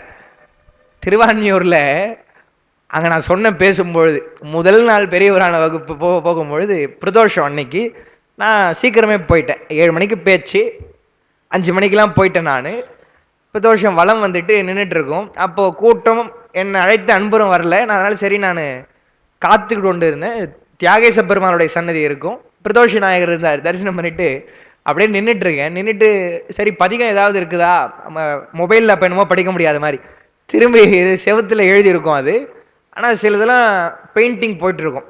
திரும்புறப்போ என்ன இருக்கு, அப்பருடைய பாட்டு, பொருளும் சுற்றமும் பொய்மையும் விட்டு நீர் மருளும் மாந்தரை சிந்தை மயக்கருத்து அருளுமா வல்ல ஆதியா என்றலும் மருளறுத்திடும் வான்மியூர் ஈசனே என்று இருந்தது. அவங்க கிட்ட சொன்ன நானு, படிச்சோம், அந்த ஒரு நிமிஷம் அது புரியுது, உண்மை என்று தெரியுதே தவிர அதை உணர்ந்துட்டோம்னு சொன்னா பேச்சு கூட இருந்திருக்க மாட்டோம். பொருளும் சுற்றமும் பொய்மையும் விட்டு நீர்னு சொன்னா விட்டு போக வேண்டியதானே. இன்று நன்று நாளை நன்று என்று நின்ற இச்சையால் பொன்றுகின்ற வாழ்க்கையை போக விட்டு போதுமின் என்று சொன்னால், அவங்களாம் சொல்றாங்க அவளுடைய நிலையில நம்ம முயற்சி செய்யணும்னு நினைக்க கூடாது. ஆனால் இயற்கையாக ஒரு நிகழ்வு நடக்கும் பொழுதும் உண்மையிலேயே இது எல்லாமே பெருமான் திருவருள் தான், நம்மால் எதுவும் இல்லை என்று நினைக்கும் பொழுதே அது ஒரு உயர்ந்த நிலை என்று பார்க்கிறோம். அப்படிதான் இவங்களுக்கு இருந்திருக்கு. கணவனுடைய அந்த சொல்லே மந்திரம் என்பது போல ஒரு உபதேசம் பெற்றது போல் உடனே அதை அவர்கள் ஏற்றுக்கொண்டதுனால, உடலளவிலும் மனதளவிலும் உயிரளவிலும் அதை வாங்கியதுனால தான் என்ன நடக்குதுன்னு சொன்னா, அந்த பக்குவம் வந்து ஏற்பகை வெல்லும் என்று பெருமானிடத்துல, அதாவது அந்த மறைவரிடத்துல அவங்க சொல்றாங்க. ஒரு இலக்கணம் என்னன்னு சொன்னா, தரையிடை படுத்துகின்றேன் என்று சொல்லும் பொழுது அந்த தரை வல்லின ரகரம் என்பது வரக்கூடாது. தரை என்பதற்கு ஏன் அப்படி வந்திருக்குன்னா, பாட்டுல எதுகைக்காக வந்திருக்கிறது என்று உரையாசிரியர் எழுதுகிறார்கள் பார்க்கிறோம். அடுத்த பாடல், அது சில இடத்துல அதெல்லாம் வந்து போயட்டிக் லைசன்ஸ்னு சொல்லுவாங்க, செய்யுள்ள இருக்கக்கூடிய உரிமை. அவர்களை எப்படி வேணா எழுதலாம், நம்ம வந்து சரியாக புரிந்து கொள்ளணும். ஐயா சொல்லுவாங்க இல்லையா, அதுக்கு கூட அவர்கள் ஏதாவது அது மாதிரி செய்கிறார்கள் என்று சொன்னால் அதெல்லாம் வலு அமைதி, அதை வைத்துக்கொண்டு இப்படிலாம் எழுதலாமேன்னு உரைநடையில் எழுதும் போது நம்ம எழுதக்கூடாது, அதெல்லாம் வலு குற்றமா போயிடும் என்று பார்க்கிறோம். அடுத்த பாடல் 17வது திருப்பாடல். அதாவது பெரிய புராணம் என்பது வரலாறு தானே சொல்லுது, எதுக்கு இதெல்லாம் தேவைன்னு சொன்னா, இந்த மாதிரி இந்த பாட்டெல்லாம் படிக்கிறப்போ சில வரிகள் எல்லாம் படிக்கிறப்பதான் அது தேவை என்பது புரிகிறது. சொல்றாங்க பாருங்க, பெரு விரல் ஆளி என்ன பிறங்கெறி சிதற நோக்கி பரிபவப்பட்டு வந்த படர்பெரும் சுற்றத்தாரை ஒருவரும் எதிர்நில்லாமே ஓடிப்போய் பிழையும் அன்றேல் எரி சுடர் வாளில் கூராய் துடிக்கின்றீர் என்று நேர்ந்தார். அவரிடத்துல சொல்றார், கோபம் வந்துருச்சு அவருக்கு. என்ன சொல்றாரு, பெரு விரல் ஆளி என்ன, ஆளினா சிங்கம், சிங்கமே ரொம்ப வலிமை வாய்ந்ததுன்னு சொன்னா, ரொம்ப பெரிய வலிமை உடைய போரிலே வல்ல ஒரு ஆண் சிங்கமானது இருக்குதுன்னு சொன்னா அது எப்படி வலிமையா இருக்குமோ அது மாதிரி சொல்றாராம். பிறங்கெறி சிதற நோக்கி என்றால் கண்களிலே வரக்கூடிய அந்த சினம் என்பது எரித்து விடுவது போல இருக்குதான். எரி என்றால் நெருப்பு, எரிப்பது போல அந்த சினத்தினாலே சொல்றாராம். அதனாலதான் கண்ணில் தெரியும்னு சொல்றாங்க இல்லையா, எதுவா இருந்தாலும் அகத்தின் அழகு முகத்தில் தெரியும். முகத்தில் முக்கியமாக அந்த கண்ணிலே குறிப்பு என்பது எளிமையாக கண்டுபிடிச்சிடலாம். நம்மளுடைய உணர்வு ரொம்ப எளிமையாக கண்ணில் வெளிப்படும் சொல்லுவாங்க. அந்த கோபம் அவ்வளோ வருது அவருக்கு. பரிபவப்பட்டு வந்த படர்பெரும் சுற்றத்தாரை, பரிபவம் என்று சொன்னால் மானம், மானம் அழிதல். அவங்களுக்கு என்னன்னா, இப்படி செய்துட்டாரே, நம்ம உறவினராக இருக்கிறவர் இப்படி செய்துட்டாரே என்று நினைக்கிறாங்க. நம்ம அடுத்து படிக்க போறோம் இல்லையா, மெய்ப்பொருள் நாயனார். மெய்ப்பொருள் நாயனார்ல அவன் முத்தநாதனுக்கு அதான் ஒரு காம்ப்ளெக்ஸ். என்னன்னு சொன்னா, ஒரு முறை தோத்தோம்னு சொன்னா நமக்கு பெருசா இருக்காது. சரி, போர்னு சொன்னா நம்மளே சொல்லிக்கலாம், போர்னு சொன்னா வெற்றி என்பதும் தோல்வி என்பதும் சகஜம் தானேன்னு சொல்லிடலாம். ஒரு முறையும் தோத்து போறோம்னு வச்சுக்கோங்களேன், அது ரொம்ப பிரஸ்டீஜ் இஷ்யூ ஆயிடுது இல்லையா, மான பிரச்சனையாயிடுது. அதுதான் சொல்றாரு சேக்கிழார். இந்த சொல் அப்படியே சொல்லுவார். பல முறை போரிட்டு மெய்ப்பொருள் நாயனார் இடத்துல தோர்த்து பரிபவப்பட்டு போனான் அப்படின்னு சொல்லுவார். என்னன்னா, தன்னுடைய மானம் அழிந்து போன உடனே தான் அவன் என்ன பண்றான், சரி இவர் குறுக்கு வழியில தான் அணுகணும் என்று அவன் அணுகுகிறான். அதே மாதிரி இவருடைய சுற்றத்தார்கள் எல்லாம் என்ன எண்ணுகிறார்கள், இப்படி செய்துட்டாரே அவரு என்று எண்ணி படர்பெரும் சுற்றத்தாரை ஒருவரும் எதிரில்லாம ஓடிப்போய் பிழையும். அப்படின்னா, உயிருக்கு உங்களுக்கு உத்தரவாதம் வேணும்னா போயிடுங்க. எப்பயுமே அது ஒன்று சொல்லுவாங்க, போர்ல கூட நம்ம முதல்ல ஒரு இது சொல்லிடணும், போர்ல நான் கருணையெல்லாம் பார்க்க மாட்டேன், உயிர் மேல் ஆசை இருந்தா போயிடு. அதனால தான் புறமுதுகிட்டு ஓடுபவனை கொல்லக்கூடாது என்பது நம்முடைய மரபு. போர் தான், போர் நடத்தக்கூடாது, உயிர் சேதம் ஏற்படுது என்றாலும் முறையா சில அறங்களை எல்லாம் பின்பற்றி இருக்கிறாங்கன்னு பார்க்கிறேன். நம்ம சங்க இலக்கியங்கள்ல கூட முக்கியமா சொல்லக்கூடிய பாட்டு, ஆவும் ஆணியர் பார்ப்பன மாக்களும் என்று சொல்லிட்டு பசுக்கள், வயதானவர்கள் அவர்களெல்லாம் பாதுகாத்து, பெண்கள் அவர்களெல்லாம் ரொம்ப ஜாக்கிரதையா வைத்துட்டு தான், நோயாளிகள் அவங்களெல்லாம் துன்பப்படுத்த மாட்டாங்க. போர்லையும் என்னால முடியலப்பா, அது மாதிரி போக மாட்டான் யாரும், ஏன்னா அப்படி இருக்கிறவன் வரவே மாட்டான்னு வச்சுங்களேன். முடியலப்பா வேண்டாம் என்று போறான்னு வச்சுங்களேன், அவனை வந்து வெட்ட மாட்டான், அவன் மேல அம்புலாம் போட மாட்டான், ஏன்னா அது இவனுக்கு பெரிய அசிங்கம் அல்லவா என்று முறையாக அப்படி போர் செய்திருக்கிறாங்க. அது மாதிரி இவர் என்ன சொல்றாரு, நான் உங்ககிட்ட போரிடுவதற்கு முன்னாடி முதல்ல சொல்லிடுறேன்ப்பா, ஒருவரும் எதிரில்லாம ஓடிப்போய் பிழையும், தப்பித்து போய் பிழைத்து விடுங்கள், இல்லையேல் அன்றேல் எரிசுடர் வாளில் கூராய் துடிக்கின்றீர், என்னுடைய வாளிலே கூறுபட்டு நீங்கள் துடிக்க விரும்புகிறீர்கள் என்று சொன்னா இருங்க என்று பெருமான் என்ன சொல்றார், நம்முடைய ஏற்பகை நாயனார் கூறுகிறார். நேர்ந்தார் என்றால் கூறுகிறார். சொன்ன உடனே என்ன சொல்றாங்க அவங்க, ஏடை, ஏடை என்று சொன்னால் தாழ்மையாக இருக்கக்கூடியவன் விழிக்கக்கூடிய ஒரு சொல், குறிப்பில் கொடுத்துருப்போம். இதுக்கு முன்னாடி கொடுத்தது கூட நான் சொல்லிட்டேன், அதனால நான் விட்டுட்டேன். ஆளி என்பது ஆண் சிங்கம், பரிவம் மானமழிது, அதெல்லாம் சொல்லிட்டோம். ஏடை என்பதற்கு எழுதியிருக்கோம் பாருங்க, இகழ்ச்சிக்கண் வந்து விழி. இகழ்ச்சியாக ஒருவனை கூப்பிடுறேன்னு சொன்னா ஏடைன்னு கூப்பிடுவாங்க. ஏடை, நீ என் செய்தாயால் இத்திரம் இயம்புகின்றாய், நாடொரு பழியும் ஒன்னார் நகையையும் நானாய். உனக்கு எங்கன்னா ஒரு அச்சம் இருக்குதாப்பா, வெட்கம் இருக்கிறதா, பகைவர்கள் எல்லாம் நம்மளை பார்த்து சிரிப்பான், அதுக்கு கூட கொஞ்சம் கூட வெட்கம் இல்லாம இருக்கிறே என்று சொல்லிட்டு, நாடுறும் பழியும் வந்து சேரக்கூடிய பழி என்பது உனக்கு மட்டும் வந்தா பரவாயில்ல. அது ரெண்டு பொருளை சொல்லலாம். நாடுறும் பழியும்னு சொன்னா உன்னை நாடி வரக்கூடிய பழி அப்படி ஒண்ணு, உனக்கு மட்டுமா வருது நாடு உறும் பழி, நாட்டுக்கே ஒரு பழி இல்லையா. இந்த ஊரை சார்ந்தவன் என்ன பண்ணான்னு தெரியுமா அப்படின்னு சொல்லுவாங்க. காஞ்சிபுரத்தை சார்ந்து ஒரு பேச்சாளர் வந்தாருங்க, ரொம்ப சிறப்பா பேசினாரு அப்படி சொன்னா எப்படி இருக்குது. அதை விட்டுட்டு காஞ்சிபுரத்துல இருந்து ஒருத்தன் வந்தாங்க, எதுக்கு வந்தானோ தெரியல அப்படின்னா ஊர் பேரல்ல போகுது. அதனால என்ன சொல்றாங்க, நாடு உறும் பழியும் ஒன்னார்னு சொல்ற, ஒன்னார்னா பகைவர்கள், ஒன்னார் நகையையும் நானாய், அதுக்கு நீ பயப்பட மாட்டேன்ற, வெட்கப்பட மாட்டேன்ற. இன்று பாடவும் உரைப்பது உண்டன் மனைவியை பணவர்க்கீந்தோ. என்னடா வந்து வலிமை பேசுறேன்ற, என்னன்னா வலிமை, பாடவும்னா வலிமை, எங்க கிட்ட வந்துட்டு சிங்கம் மாதிரி கர்ஜிக்கிற, என்ன சொல்ற, ஒருவரும் எதிரில்லாம ஓடிப்போம்னு சொல்றியே, உன்னுடைய தற்பெருமையை பேசுறியே, பேசுவதற்கு தகுதியுடையவனா நீ அப்படின்னு சொல்றாங்க. நம்ம கூட ஒரு சிக்கல் என்று சொன்னா நம்ம என்ன சொல்றோம், இப்படி செய்யற நீ போய் இதை பேசலாமா. அதாவது இப்ப நான் எங்க தங்கை கிட்ட, மா +1 படிக்கிறமா, வைகரை துயிலிட்டு தமிழ் நூல்களில் சொல்லியிருக்கிறாங்க, காலையில எழுந்துக்கணும் அல்லவா அப்படின்னு கேட்டா அவன் என்ன கேட்பா, 9 மணிக்கு எழுந்துப்ப சில நாட்கள்ல, நீ போய் இதை பேசலாமான்னு கேட்பா இல்லையா. அது மாதிரி எப்பவுமே எழுந்துக்க மாட்டேன், அதனால தவறா நினைச்சுக்காதீங்க. 3:30 மணி 4 மணிக்கு படுத்தேன்னா 9 மணிக்கு எழுந்துப்பேன் என்றால் நம்ம ஒரு தகுதி இல்லாம இருந்துட்டு அடுத்தவனை போய் கேட்கக்கூடாது இல்லையா? அது மாதிரி என்ன சொல்றாங்க, நீயா வலிமையை பத்தி பேசுறப்பா என்று பாடவும் உரைப்பது உன்றன் மனைவியை பணவர்க்கிந்தோ, உன்னுடைய மனைவியை மறையவனுக்கு கொடுத்த நீ வலிமையை பத்தி பேசலாமப்பா என்று சொல்லிட்டு கூடவே மடிவதன்றி கொடுக்கையாம் ஒட்டோம் என்றார். அவருடைய சுற்றத்தாரும் பாருங்க எவ்வளவு ஒரு அறத்தோட இருக்கிறாங்க பாருங்க. எவனோ ஒருத்தன் என்னமோ செய்யறான் போனா போதுன்னு இல்லாம கையில வாள் வச்சுக்கிட்டு இருக்கான், கோபமா பேசுறான். அவனிடத்திலையும் போய் நாங்க இறந்தால் கூட பரவாயில்லப்பா, இப்படி ஒரு அநீதியை செய்வதற்கு அனுமதிக்க மாட்டோம், இந்த குடிப்பெருமை போகும், குலப்பெருமை போகும், இந்த நாட்டுக்கே கேடு வரும் என்று சொன்னால் அதை நீ செய்யக்கூடாது என்று சொல்றாங்க. கொடுக்கையாம் ஒட்டோம் என்று சொல்லி அவரிடத்துல மறுத்து பேசுறாங்க. சொன்ன உடனே 19வது பாடல் பாருங்க. மற்ற அவர் சொன்ன மாற்றம் கேட்டலும் மனத்தின் வந்த செற்றம் முன் பொங்க. அதாவது மனசுல கோபம் வந்ததுன்னு சொல்ல சேக்கிழார் பெருமாள், ஏற்கனவே அவர் கோபத்தோட தான் பேசுறார்.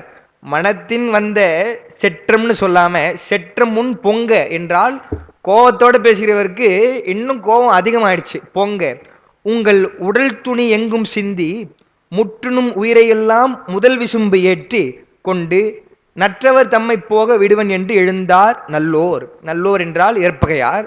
என்ன சொல்றாரா, நீங்க சொன்னதை எனக்கு கேட்ட உடனே அவருக்கு கோபம் அதிகமாகி உங்கள் உடல் துணி எங்கும் சிந்தி, உடல் துணின்னு சொன்னா உடம்பினுடைய துண்டுகள், உடம்பெல்லாம் துண்டாக போகுமாறு நான் செய்வேன் என்று சொல்லிட்டு முற்றுனும் உயிரையெல்லாம் பா, நம்ம கூட என்ன சொல்றோம், ஒருத்தரும் பிழைக்க மாட்டேன் ஜாக்கிரதை அப்படின்னு சொல்றோம் இல்லையா? அது மாதிரி முற்றுனும் உயிரை எல்லாம் இருப்பவர் எல்லாருடைய உயிரையும் முதல் விசும்பு ஏற்றிக்கொண்டு என்றால் ஆகாயம் தானே முதல்ல தோன்றுச்சுன்னு சொல்றோம், நுட்பமானது. உன்னெல்லாம் வானுலகத்துக்கு அமைச்சிருவோம்பா என்று சொல்ற மாதிரி முதல் விசும்பு ஏற்றிக்கொண்டு நற்றவர் தம்மை போக விடுவன், உங்களை எல்லாம் அங்க அமைச்சிட்டு இவங்களை நான் ஊருக்கு வெளியில அனுப்புவேன் என்று சொல்லிட்டு சொல்றார். என்று எழுந்தார் நல்லோர் என்று சொல்லிட்டு, எழுந்தார்னு சொன்னா உட்கார்ந்து இருந்தார்னு அர்த்தம் கிடையாது, வேகமாக கிளர்ச்சி கொண்டு எழுந்தார் என்று பொருள். எழுந்தார் நல்லோர். அடுத்து நேர்ந்தவர் எதிர்ந்த பொழுது இவ்வாறு சொல்லிக்கொண்டே அவர் வராரா.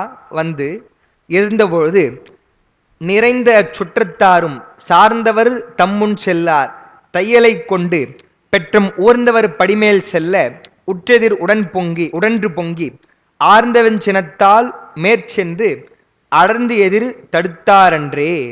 என்ன பண்றாங்க அவங்க, ஏற்பகை நாயனார் தானே இவ்வளவு பேசுறாரு, சண்டை போடுறாரு. ஏற்பகை நாயனார் இடத்துல போய் இவங்க சண்டை போடாம மறைவர் இடத்துல போறாங்களாம். ஏன்னு சொன்னா ஏற்பகை நாயனாரோ இவங்கள சண்டை போட்டுனே இருந்தா அவர் பாட்டுன்னு அவங்கள அழைச்சிட்டு போயிடுவார் இல்லையா?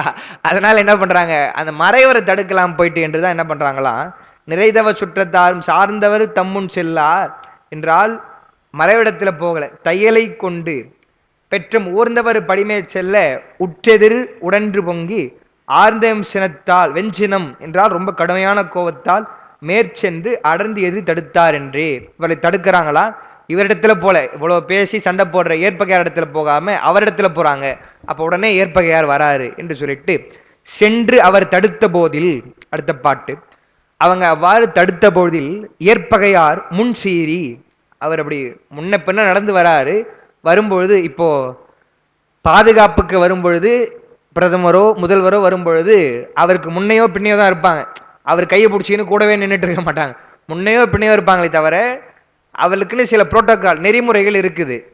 அதை மீறி சிலதெல்லாம் செய்யக்கூடாது, அவங்க முதல்ல சொல்லிடுவாங்க. ஏன்னா நான் அதை ஒரு முறை அனுபவிச்சிருக்கேன். நேரில் வரல முதலமைச்சர், வீடியோவில் வந்தார், அதுக்கே நான் ஏண்டா போனோம்னு ஆயிடுச்சுன்னு வச்சுங்களேன். என்றால் அது தவறு கிடையாது, நெறிமுறைகள் எப்படி எப்படி இருக்கணும், அங்கே நிற்கணும் இங்கே நிற்கணும், இதை பேசணும் அதை செய்யணும்னு சொல்லுவாங்க. அது அரசனுக்கு அமைச்சருக்கு இருக்கக்கூடிய மரியாதை, அது செய்ய வேண்டியது. என்ன சொல்ல வரேன்னா, அவங்க பார்த்தீங்கன்னா இயல்பாக இருக்க மாதிரி இருப்பாங்க. ஏதோ ஒன்று, இப்போ ஒரு எடுத்துக்காட்டுக்கு சொல்லணும்னா, இப்போ பிரதமர் வராருங்க, மக்களை சந்திக்கிறாருன்னு வச்சுங்களேன், நேரடியாக அவர்கிட்ட போய் மக்கள் எதுவும் கொடுக்கக்கூடாது, பொருளோ எதுவும் கொடுக்கக்கூடாது முதலே சொல்லிடுவான். அதையும் மீறி எவனோ ஒருத்தர் கொடுக்க வரான்னு வச்சுங்களேன், அப்போ அவங்களுக்கு சந்தேகம் வந்துன்னு சொன்னால் எங்கே இருக்கிறவனும் டக்குன்னு வந்து சூழ்ந்துப்பாங்க, சூழ்ந்து கொண்டு அவரை பாதுகாப்பாங்க இல்லையா? அது போல மறைவர் போறாரு, இவங்க பேசுறாங்க, என்கிட்ட சண்டை போடுவாங்கன்னு இவர் எதிர்பார்க்கிறாரு. இவங்க என்ன பண்றாங்க, மறைவர் இடத்துல போறாங்க. போகும்பொழுது சென்றவர் தடுத்த பொழுதில் ஏற்பகையார் முன் சீறி, நான் பேசிட்டு இருக்கேன் அவர் முன்னாடி போறீங்களா என்று முன் சீறி சீறுதல்னு சொன்னா நம்ம நாகத்துக்கு சொல்றோம் இல்லையா, சீறி படம் எடுக்குதுன்னு சொல்றோம் இல்லையா, அது மாதிரி சினந்து கொண்டு போய் வன்துணை வாழையாக சாரிகை மாறி வந்து என்றால் உங்களுக்கெல்லாம் இதுக்கப்புறம் பேச்சு வந்து கிடையாதுப்பா, வாழ்தான் துணை, வாழ்நாள் தான் உங்களுக்கு பதில் சொல்லணும் என்று சாரிகை மாறி வந்து துண்டினர் தோளும் தாளும் தலைகளும் துணித்து வீழ்த்து வெட்டிட்டாருன்றார், வெட்டி வீசுகிறார். வென்றடு புலியே என்ன அமர் விளையாட்டின் மிக்கார். வென்றடு புலி என்று சொன்னால் புலியே பொதுவாக வெற்றி பெற்றுன்னு சொல்லுவாங்க. அதாவது இலக்கிய மேற்கோளில் கூட புலியினுடைய வீரத்தை பற்றி ரொம்ப சொல்லுவாங்க. அந்த புலி வெற்றியே பெற்றிருக்கக்கூடிய புலி எவ்வளோ வேகமாக பாயுமோ அதுபோல வென்று அடு புலியே என்ன பண்றாரு, அமர் விளையாட்டின் மிக்கார். அமர்னு சொன்னா போர், போர்ல விளையாடுகிறார்னு சொன்னா என்ன அர்த்தம், ரொம்ப சாதாரணமாக அவர்கள் எல்லாம் வெட்டி வீழ்த்துகிறார். குறிப்பு அதை கொடுத்துருக்கோமா, சாரிகை என்று சொன்னால் தான் நிற்கும் இடத்தில் இருந்து வலமாயும் இடமாயும் சுற்றி வருதல், அதாவது எந்த பக்கமும் அவருக்கு துன்பம் வரக்கூடாது. ஏன்னா இவர் ஒருவர், அவங்க பல பேர், அப்படி இருந்தாலும் அடுத்த பாட்டில் சேக்கிழார் சொல்லுவார், எல்லாருக்கும் சமமாக இவர் ஒருவர் நின்று போர் செய்கிறார் என்று. துன்றுதல் என்றால் வெட்டி வீழ்த்துதல், அப்படி செய்கிறாரு என்று சொல்லிட்டு 22வது பாடல், மூண்டு முன் பலராய் வந்தார் சொல்றார் பாருங்க. மூண்டு முன் பலராய் வந்தார் என்பது அவருடைய சுற்றத்தார்கள் வந்தார், தனி வந்து முட்டினார்கள், வேண்டிய திசைகள் தோறும் வேறு வேறு அமர் செய்ய பொழுதில். எப்படி வராங்க, சுற்றத்தார் மொத்தமா வந்து சண்டை போடுறாங்க, சில பேர் தனித்தனியா வந்து சண்டை போடுறாங்க. வேண்டிய திசைகள் தோறும் வேறு வேறு அமர் செய்ய பொழுதில்னா திசைகள் தோறும் நாலா பக்கமும் வந்து அமர்னா போர்னு சொன்னோம், போர் செய்கிறார்கள். செய்பொழுதில் ஆண்தகை வீரர் தாமே, ஆண்தகை வீரர் தாமே அனைவருக்கும் அனைவராகி, என்னன்னா எல்லாவர் வரக்கூடியவர்களுக்கும் அவர் பதில் சொல்பவர் போல. அதாவது எப்படி ஒரு ஆசிரியர் எல்லா மாணவர்களும் வந்து கேள்வி கேட்டா கூட வந்து தனியாக அந்த பதில் சொல்றாரு, அது மாதிரி இந்த போர்ல எந்த திசையிலேருந்து யார் வந்தாலும் அவர்களுக்கு பதில் சொல்பவராக தன்னுடைய வாளினால் பதில் சொல்கிறார். அனைவராகி காண்தகு விசையில் பாய்ந்து கலந்து முன் துணித்து வீழ்த்தார்.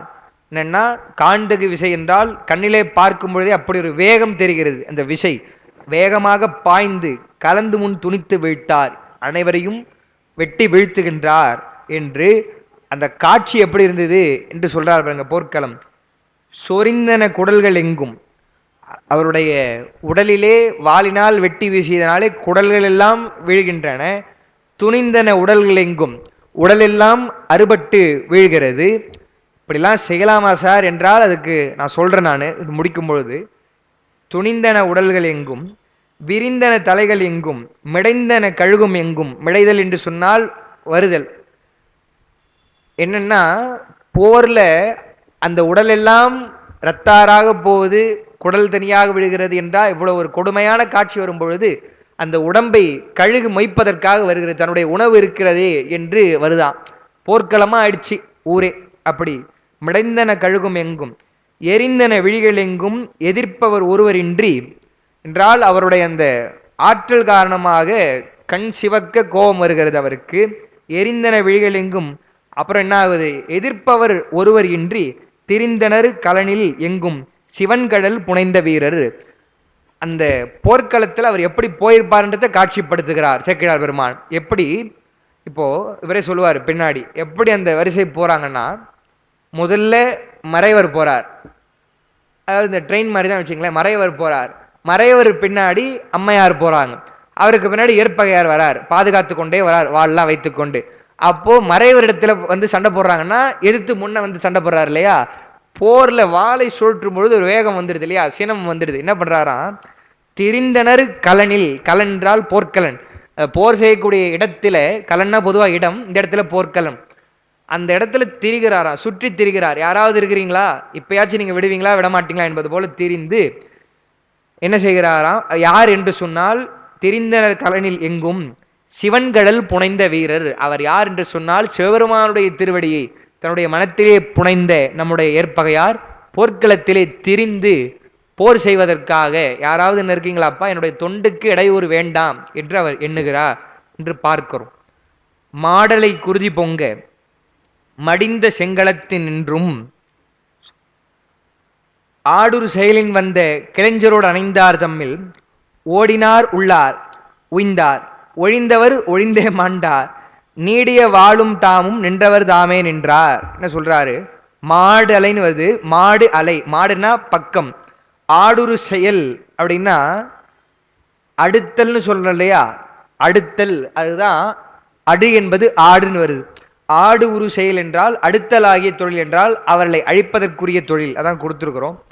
பகைவரை கொன்று வெற்றி பெற வந்த செயல், அதுதான் அடுவுரு தொழில் என்பது ஆடுரு செயல்னு வருது.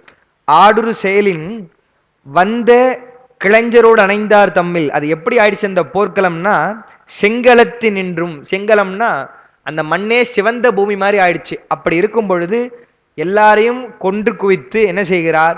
கிளைஞர் என்றால் சுற்றத்தார், அவரோட வந்தார். அவங்க வந்தார் இல்லாம சும்மா கூட்டு வந்தார் இல்லையா? அவர்களும் என்ன ஆகிறாங்கன்னா இறந்து படுகிறார்கள் தம்மில். யாரு தப்பிச்சார்னு சொன்னா, இவங்கிட்ட போர் செய்ய முடியாதப்பா என்று ஓடி போயிட்டாங்களா சில பேர். ஓடினார் உள்ளார் உய்ந்தார் அப்படின்னார். யார் சார் தப்பிச்சு போனாங்க? போர் செய்யாம போனவங்க தான் தப்பிச்சாங்க, தவிர போர் செய்தவங்க எல்லாம் மாண்டு போனார்கள். சொல்லும் போது ஓடினார் உள்ளார் உய்ந்தார் ஒழிந்தவர் ஒழிந்தே மாண்டார்.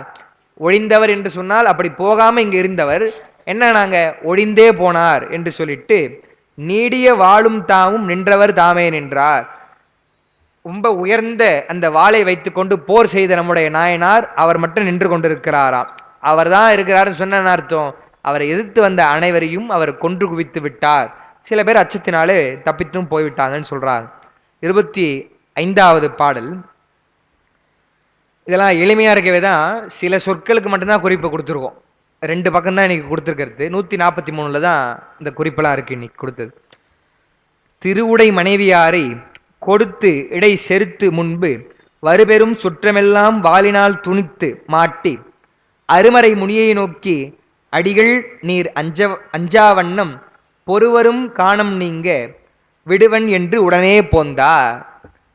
இந்த பாட்டு அது முதல்ல அவர் பார்க்குறாரு இல்லையா? சுற்றத்தார்லாம் வந்த உடனே அந்த அம்மாவை பார்த்த உடனே சொல்றாங்க ஏற்பகை வெல்லும்னு சொன்ன உடனே, ஐயா தளரேல், பயப்படாதீங்க, தளர்ந்து போயிடாதீங்க அப்படின்னு சொன்னார்ல, அது மாதிரி சொல்றாரு.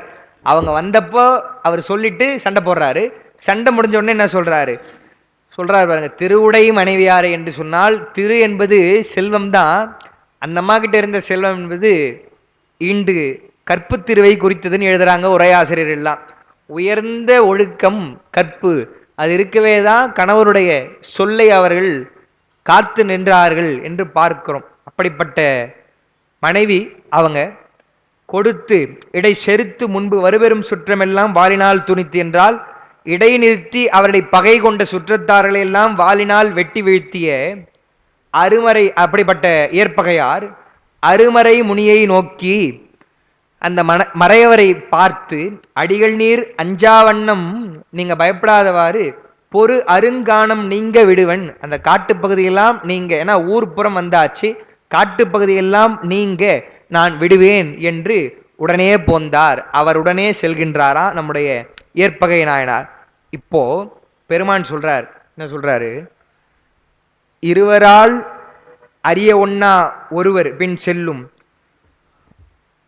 ஏழை பொறுதிரல் வீரர் பின்பு போக முன் போகும்போதில் அருமறை முனிவன் சாய்க்காடதன் மருங்கு அணைய மேவி திருமலி தோழினானை மீளெனச் செப்பினானே. எல்லாம் அந்த ஊரெல்லாம் கடந்து காட்டு வழியெல்லாம் கடந்த பிறகு சாய்க்காடு, சாய்க்காடு பகுதி அடைந்த உடனே அவர் என்ன சொல்றாராம்? என்ன சொல்றார் பாருங்க பெருமானை சொல்லும் பொழுது, இருவரால் அறிய ஒண்ணா ஒருவர் பின் செல்லும். பெருமானுடைய புகழ் என்பது அவன் பெரும் கருணையாளனாக இருந்தாலும் நான் அவனை அடைந்து விடுவேன்னு நினைச்சிட்டு அவனை அடைய முடியாது. என்னால பார்த்திட முடியும் சிவனை என்ற அந்த ஒரு செருக்கு இருந்தால் பெருமானை அடைய முடியாது என்பதனால தான் அடிமுடி தேடிய வரலாறு சொல்றாங்க. அப்படிப்பட்ட ஒருவனாம் இருவரால் அறிய ஒண்ணா ஒருவர், ஒருவர்னா ஒப்பற்றவர் நம்முடைய பெருமான். அப்படிப்பட்ட பெருமான் திருமாலுக்கும் அயனுக்கும் அறியாதவர். அவர் வின் செல்லும் ஏழைனா அந்த பெண், ஏழைனா பொதுவா பெண், அம்மா ஏற்பையாருடைய மனைவி. பொறுதிரல் வீரர் பின்பு போக முன் போகும்போதில், இங்கதான் அந்த வரிசை முறையை சொல்றார். எப்படி போறாரா? முதல்ல இருவரால் அறிய ஒண்ணா ஒருவராக இருக்கக்கூடிய பெருமான் போறாரு, பெருமான் பின்பு இந்தம்மா போறாங்க, அவர்கள் பின்பு நம்முடைய ஏற்பகை நாயனார் போறார். பொருதிரல் வீரர் பின்பு போக முன் போகும் பொழுதில் அருமறை முனிவன் சாய்க்காடதன் மருங்கு அணையமேவி, இந்த வரிசையில போகும் பொழுது சாய்க்காடு வந்த உடனே சரிப்பா இதுக்கப்புறம் நான் பார்த்துக்கிறேன் என்று திருமலி தோழினானை என்றால் சிறப்பான வீரமுடைய தோளாக விளங்கக்கூடிய பெருமை விருந்திய தோலை உடைய ஏற்பகை நாயனார் இடத்துல சொல்றாரு, நான் பார்த்துக்கிறேன்ப்பா என்று சொல்லிட்டு மீளென செப்பினானே, நீ மீளுக மீண்டு செல்லுக என்று பொருள் என்று பெருமான் சொல்றார். அந்த இடத்துல என்ன ஒரு நயம்னா, அவர் ஊருக்கு தானே, ஊருக்கு வெளியே வராரு, அது எழுதியிருக்கேன்னு நினைக்கிறேன் 26வது பாடலா, ஊருக்கு புறமாக வந்து அவரை விடுறாரு. என்ன சொல்லணும், உன்னுடைய இல்லத்திற்கு மீளுக அப்படின்னு சொல்லணும் இல்லையா, இல்லத்திற்கு மீளுக அல்லது உன்னுடைய ஊருக்கு மீளுக அப்படின்னு சொல்லணும். என்ன பண்றாரு பெருமான், அதுவே ஒரு ஆசீர்வாதம் போல. பெரியவர்கள் சில இதெல்லாம் சாதாரணமா சொன்னாலே ஆசீர்வாதம் போல தானே, அது மாதிரி அந்த வாக்கு அமைகிறது. என்ன, அருமறை முனிவன் சாய்க்காடு அதன் மருங்கு அணையமேவி திருமலி தோழினானை மீளென செப்பினானே. மீள் என்று சொன்ன என்ன அர்த்தம், மீண்டு வருக என்றால் இந்த பிறவையெல்லாம் இருந்து மீண்டு வருக, சிவலோகத்திற்கு வருக என்று சொல்வது போல, மீள் என்றால் எந்த துன்பத்திலும் நீ மாட்டாம. ஏன்னா பெரிய துன்பம் என்பது பிறவி துன்பம் தானே, அதில் நீ சிக்காமல் மீளுவாயாக என்று பெருமான் ஆசீர்வதிப்பது போல அவரிடத்துல சொல்கிறார் என்று பார்க்கிறோம்.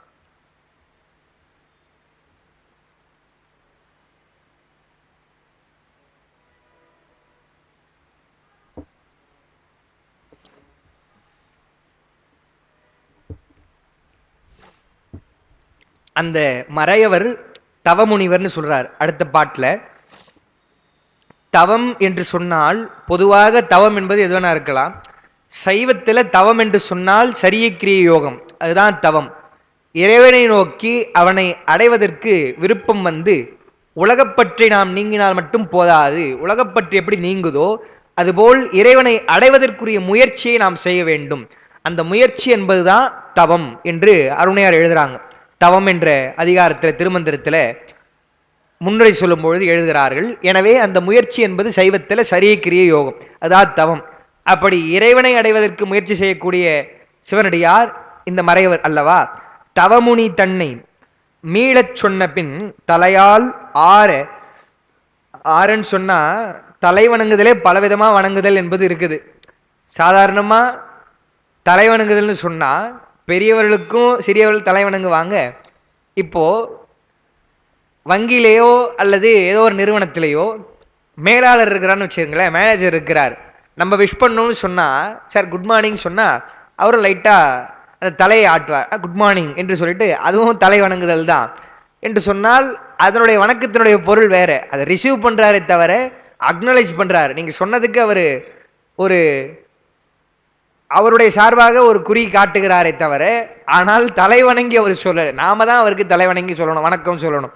ஆனா இந்த வணக்கத்துக்கு அந்த வேறுபாடு கிடையாது. வணக்கம்னா நம்மளும் வணங்குறோம் அவங்களும் வணங்குறோம்னு பார்க்கிறோம். அது மாதிரி ஆறன் யார் சொல்றாருன்னா, தவமுனி தன்னை மீளச் சொன்ன பின் தலையால் அவன் மலர்பதங்கள் சூடி, அந்த முனிவனுடைய திருவடியிலே தன்னுடைய தலைமுடி படுமளவிற்கு அவருடைய திருவடியில வணங்கி தலையார கும்பிட்டு குத்துமாடி சொல்றார் இல்லையா அப்பர் பெருமான், அதுதான் அவன் மலர்பதங்கள் சூடி அஞ்சலி கூப்பி நின்று, முதல்ல தன்னுடைய தலை அவனுடைய திருவடியிலே பொருந்துமாறு வணங்கி, அதாவது அப்படி வணங்கினாதான் வணக்கமா அப்படின்னு கேட்கக்கூடாது. ஏன் அதுக்கு அப்படி சொல்றாங்கன்னா, கொஞ்சம் கூட எனக்கு வந்து அந்த ஒரு ஈகோ இருந்ததுன்னு சொன்னா அந்த வணக்கம் வருமா, வராது. அல்லது கொஞ்சமாச்சு ஒரு கோபம் இருக்குன்னு வச்சுங்களேன், உள்ள எவ்வளோ பொருள் இருக்குது, என்னுடைய மனைவியை கேட்டுட்டாரே என்ற ஒரு கோபமோ ஒரு வருத்தமோ ஏதாவது ஒரு உணர்ச்சி அமைதி இல்லாமல் விருப்பம் இல்லாமல் நம்ம செய்தோம்னு சொன்னா அது வராது. அப்ப வருதுன்னு சொன்னா என்ன அர்த்தம், தன்னுடைய மனசார அதை செய்கிறார் என்பதனால அவருக்கு வருகிறது. அவன் மலர் பதங்கள் சூடி அஞ்சலி கூப்பி நின்று, அப்புறம் கைகூப்பி வணங்கி கொண்டிருக்கிறாராம். புவனம் 3 உய்ய வந்த பூசுரன் தன்னை ஏத்தி இவன் அருள் பெறப்பெற்றேன் என்று ஏற்பகையாரும் மீண்டார். என்ன நினைக்கிறாரு அவர், கேட்ட உடனே நினைச்சார் இல்லையா, என்ன மனைவியை கேட்ட உடனே கோபம் வரணும், இப்படி சந்தோஷம் வந்துச்சு நம்ம பார்த்தோம். ஏன்னு சொன்னா நல்ல வேலை இல்லாத ஒரு பொருளை கேட்காம இருக்கிற ஒரு பொருளை கேட்டார் அல்லவா என்று அவர் எண்ணினார் அல்லவா. அதுபோல இங்க என்ன நினைக்கிறாரு, பரவாயில்ல இவருடைய அருளை நாம் பெற்றுவிட்டோம் என்று எண்ணி மகிழ்கிறார். ஏன் அருளை பெற்றுட்டோம்னா அவர் கேட்டதை நம்ம கொடுத்துட்டோம். சுற்றத்தார் நம்மை தொந்தரவு செய்தார்கள், அவர்களையும் இறைவனுடைய அருளால் மீட்டு வெளியில வரைக்கும் கொண்டு போய் பாதுகாப்பா அவரை விட்டுட்டோம். அவர் மீளுகன்னு சொல்லிட்டாரு. இதற்கப்புறம் அவருடைய பொறுப்பு என்ற பின் அவர் என்ன எண்ணுகிறார், அடியாருடைய அருளை பெற்றோம் அல்லவா என்று எண்ணி மகிழ்கிறார். சொல்லிட்டு பெருமான சொல்லும் பொழுது புவனம் 3 உய்ய வந்த பூசுரன் என்று சொல்றார். பூசுரன் என்று சொன்னால் நிலத்தேவன், நிலத்திலே எழுந்தருளுகிறான் பெருமான்னு சொன்னா அவன் எந்த ஒரு தத்துவத்திலும் இல்லாமல் எல்லாவற்றையும் கடந்து அடையாளமோ பெயரோ இல்லாமல் இருக்கக்கூடிய ஒரு பெருமான் நமக்காக இறங்கி தடத்து நிலையாக இறங்கி வருகிறான். அப்படிப்பட்ட பெருமான் அவனே நேரடியாக நாம் இருக்கக்கூடிய இந்த ஆன்ம தத்துவத்துல பஞ்சபூதத்துல நிலமாகிய அந்த பூதம் அந்த இடத்துல பெருமானுடைய திருவடிப்படுது. அதுதான் அழுத்தமா சொல்றாரு பாருங்க. இப்போ இதெல்லாம் சித்தாந்தமா இல்லையா? சித்தாந்தம் படிச்சா இன்னும் அந்த பெருமை, அந்த வரியுடைய பெருமை நமக்கு புரியுது. இந்த குறிப்பில் தான் சேக்கிழார் என்ன பண்ணுவாரு, இங்க நம்ம திருக்குறிப்பு தொண்டருக்கு சொல்லும் பொழுது சீலமலி காலத்து திருக்குறிப்பு தொண்டர்பான்னு பாட்டு வரும். என்ன சொல்றாருன்னா, சீலமலி காலத்து திருக்குறிப்பு தொண்டர்பால் ஆதுலராய் மெலிந்து மிக அழுக்கடைந்த கந்தையுடன் மாதவ வேடம் தாங்கி மாலரையா மலரடிகள் கோதடையா மனத்தவர் முன் குறு நடைகள் கொலக்குறுகி. எங்கேயோ இருக்கான் சார் பெருமான், நமக்காக இறங்கி வந்து அருள் செய்கிறான். சிவதத்துவத்திலே பெருமான் அதை இடமாக கொண்டு தத்துவத்திலே இருக்கிறான்னு பார்க்கிறோம். தடத்து நிலையா அவனுடைய அருளை கொடுத்திருக்கலாம், அல்லது வேற யாராவது விட்டு அருள் செய்ய சொல்லியிருக்கலாம். ஆனால் அவனே வருகிறான், பரமசிவனே பெருமானே வருகிறான் என்பதனாலதான் புவனம் 3 உய்ய வந்த பூசுரன் சொன்னா, நிலத்தேவன் என்றால் நிலத்திலே அவனுடைய திருவடி நடப்படுது. ஒரு நாயனாரை அருள் செய்வதற்காக பெருமான் நடந்து வரார். எவ்வளவு ஒரு பெருங்கரும் நமக்கு சாதாரணமா இருக்குது. இப்போ நமக்காக அமெரிக்க அதிபர் நடந்து வருவாரா? அவர் போய் பார்க்கணும்னு சொன்னா நம்மளை கார்ல கூப்பிடுவாரே தவிர அவர் நமக்காக நடந்து வர மாட்டார். அதுதான் வேறுபாடு. சாதாரண ஒரு அரசருக்கே அப்படின்னு சொன்னா எல்லாவற்றுக்கும் மேலாக இருக்கக்கூடிய ஒருவன், விண்ணாலும் தேவர்க்கும் மேலாய வேதியன், அவனுடைய அந்த பெருமை உணர்ந்தால்தான் அவன் எவ்வளவு எளிமையாக அதை தான் அருளாளர்கள் வியந்து வியந்து பாடுறாங்க. நம்மையும் ஓர் பொருளாக்கி நாய் சிவிகை ஏற்றுவித்த அம்மை எனக்கு அருளியவாறு ஆறு பெறுவார் அச்சோவே. என்னையும் ஆண்டு கொண்டு இன்னருள் புரியும் எம்பெருமான். எப்படி பாடுறார், இன்னிசை வினையர் யாழினர் ஒருபால் இருக்கொடுத்தோ திறமியம்பினர் ஒருபால் துண்ணிய பிணை மலர் கையினர் எல்லாம் இருக்கிறாங்க. பெருமானே என்னையும் ஆட்கொள்ற இல்லையா, அதான் பெருங்கருணை. அது அந்த பாட்டு அன்னமாய் விசும்பு பறந்து அயன் தேட அங்க சொல்றாரு, அங்கனே பெரிய நீ சிறிய எண்ணெய் ஆள் விரும்பி என் மனம் புகுந்த எளிமையை என்றும் நான் மறவேன் சொல்லிட்டு, முன்னம்மாலரியா ஒருவனாம் இருவா முக்கனா நாள் பெரும் தடந்தோல் கண்ணலே தேனே அமுதமே, கண்ணலே தேனே அமுதமே என்பதெல்லாம் உள்ள வந்த பிறகு இருக்கக்கூடிய உணர்ச்சி, அந்த இன்பம்னு வச்சுங்களேன். கங்கை கொண்ட சோலை சரத்தான் எப்படிப்பட்டவன் சொல்லும் பொழுது, அன்னமாய் விசும்பு பறந்து அயன் தேட அவனுக்கு பெரியவனாக இருக்கக்கூடிய பெருமான் பெரிய நீ. ஆனா நீ என்ன பண்ற, சிறிய எண்ணெய் ஆள் விரும்பி என்னை, அதுதான் சொல்றாரு அந்த பாட்டுல. அது நல்ல பொருத்தமாக எடுத்து கொடுத்தாங்க. என்னை ஆளாக கொள்ள வேண்டும்னு சொன்னா என்ன வேணா செய்யலாம் சார். பெருமான் ஒரு அற்புதத்தை நிகழ்த்துறாருன்னு வச்சுங்களேன். ஒரு சிவபூத கணம் பெருமான் கூப்பிடுறாருப்பா வான்னு கூப்பிடலாம். ஆனா என்னை ஆள் விரும்பி என் மனம் புகுந்த எளிமையை என்றும் நான் மறக்கேன், நீயே உள்ளம் பெருங்கோயிலாக இடம் கொள்கிறாய், நீயே நடக்கிற பெருமானே. அதுதான் ஞானசம்பந்தர் நினைக்கிறார்.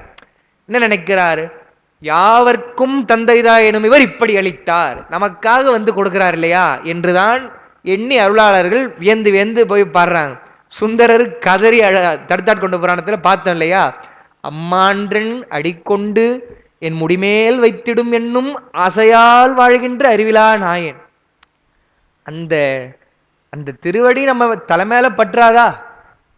நம்ம நினைப்போம் இல்லையா, பெருமானே இப்போ திருவண்ணாமலைன்னு சொன்னா இப்போ கூட்டமா ஆயிடுச்சு, கமர்ஷியலா ஆயிடுச்சு. அப்படி இருக்கிறப்போ ஒரு 5 நிமிஷம் நான் நின்று அங்க பாத்துறக்கூடாதா அப்படின்னு நினைக்கும் பொழுது அதை கொடுத்துட்டார் உங்களுக்கு. எப்படி இருக்கும்? அது மாதிரி அடிக்கொண்டு என் முடிமேல் வைத்திடும் என்னும் ஆசையால் வாழ்கின்ற அறிவிலா நாயன். அப்படி நான் வாழ்ந்துட்டு இருக்கிறேன், நீ எடுத்துன்னு வந்து என் தலைமையில வைக்கிற, ஏன் அப்படி என்ன டார்ச்சர் பண்றேன்னு கேட்கிறார். ஏன் அப்படி பண்ற?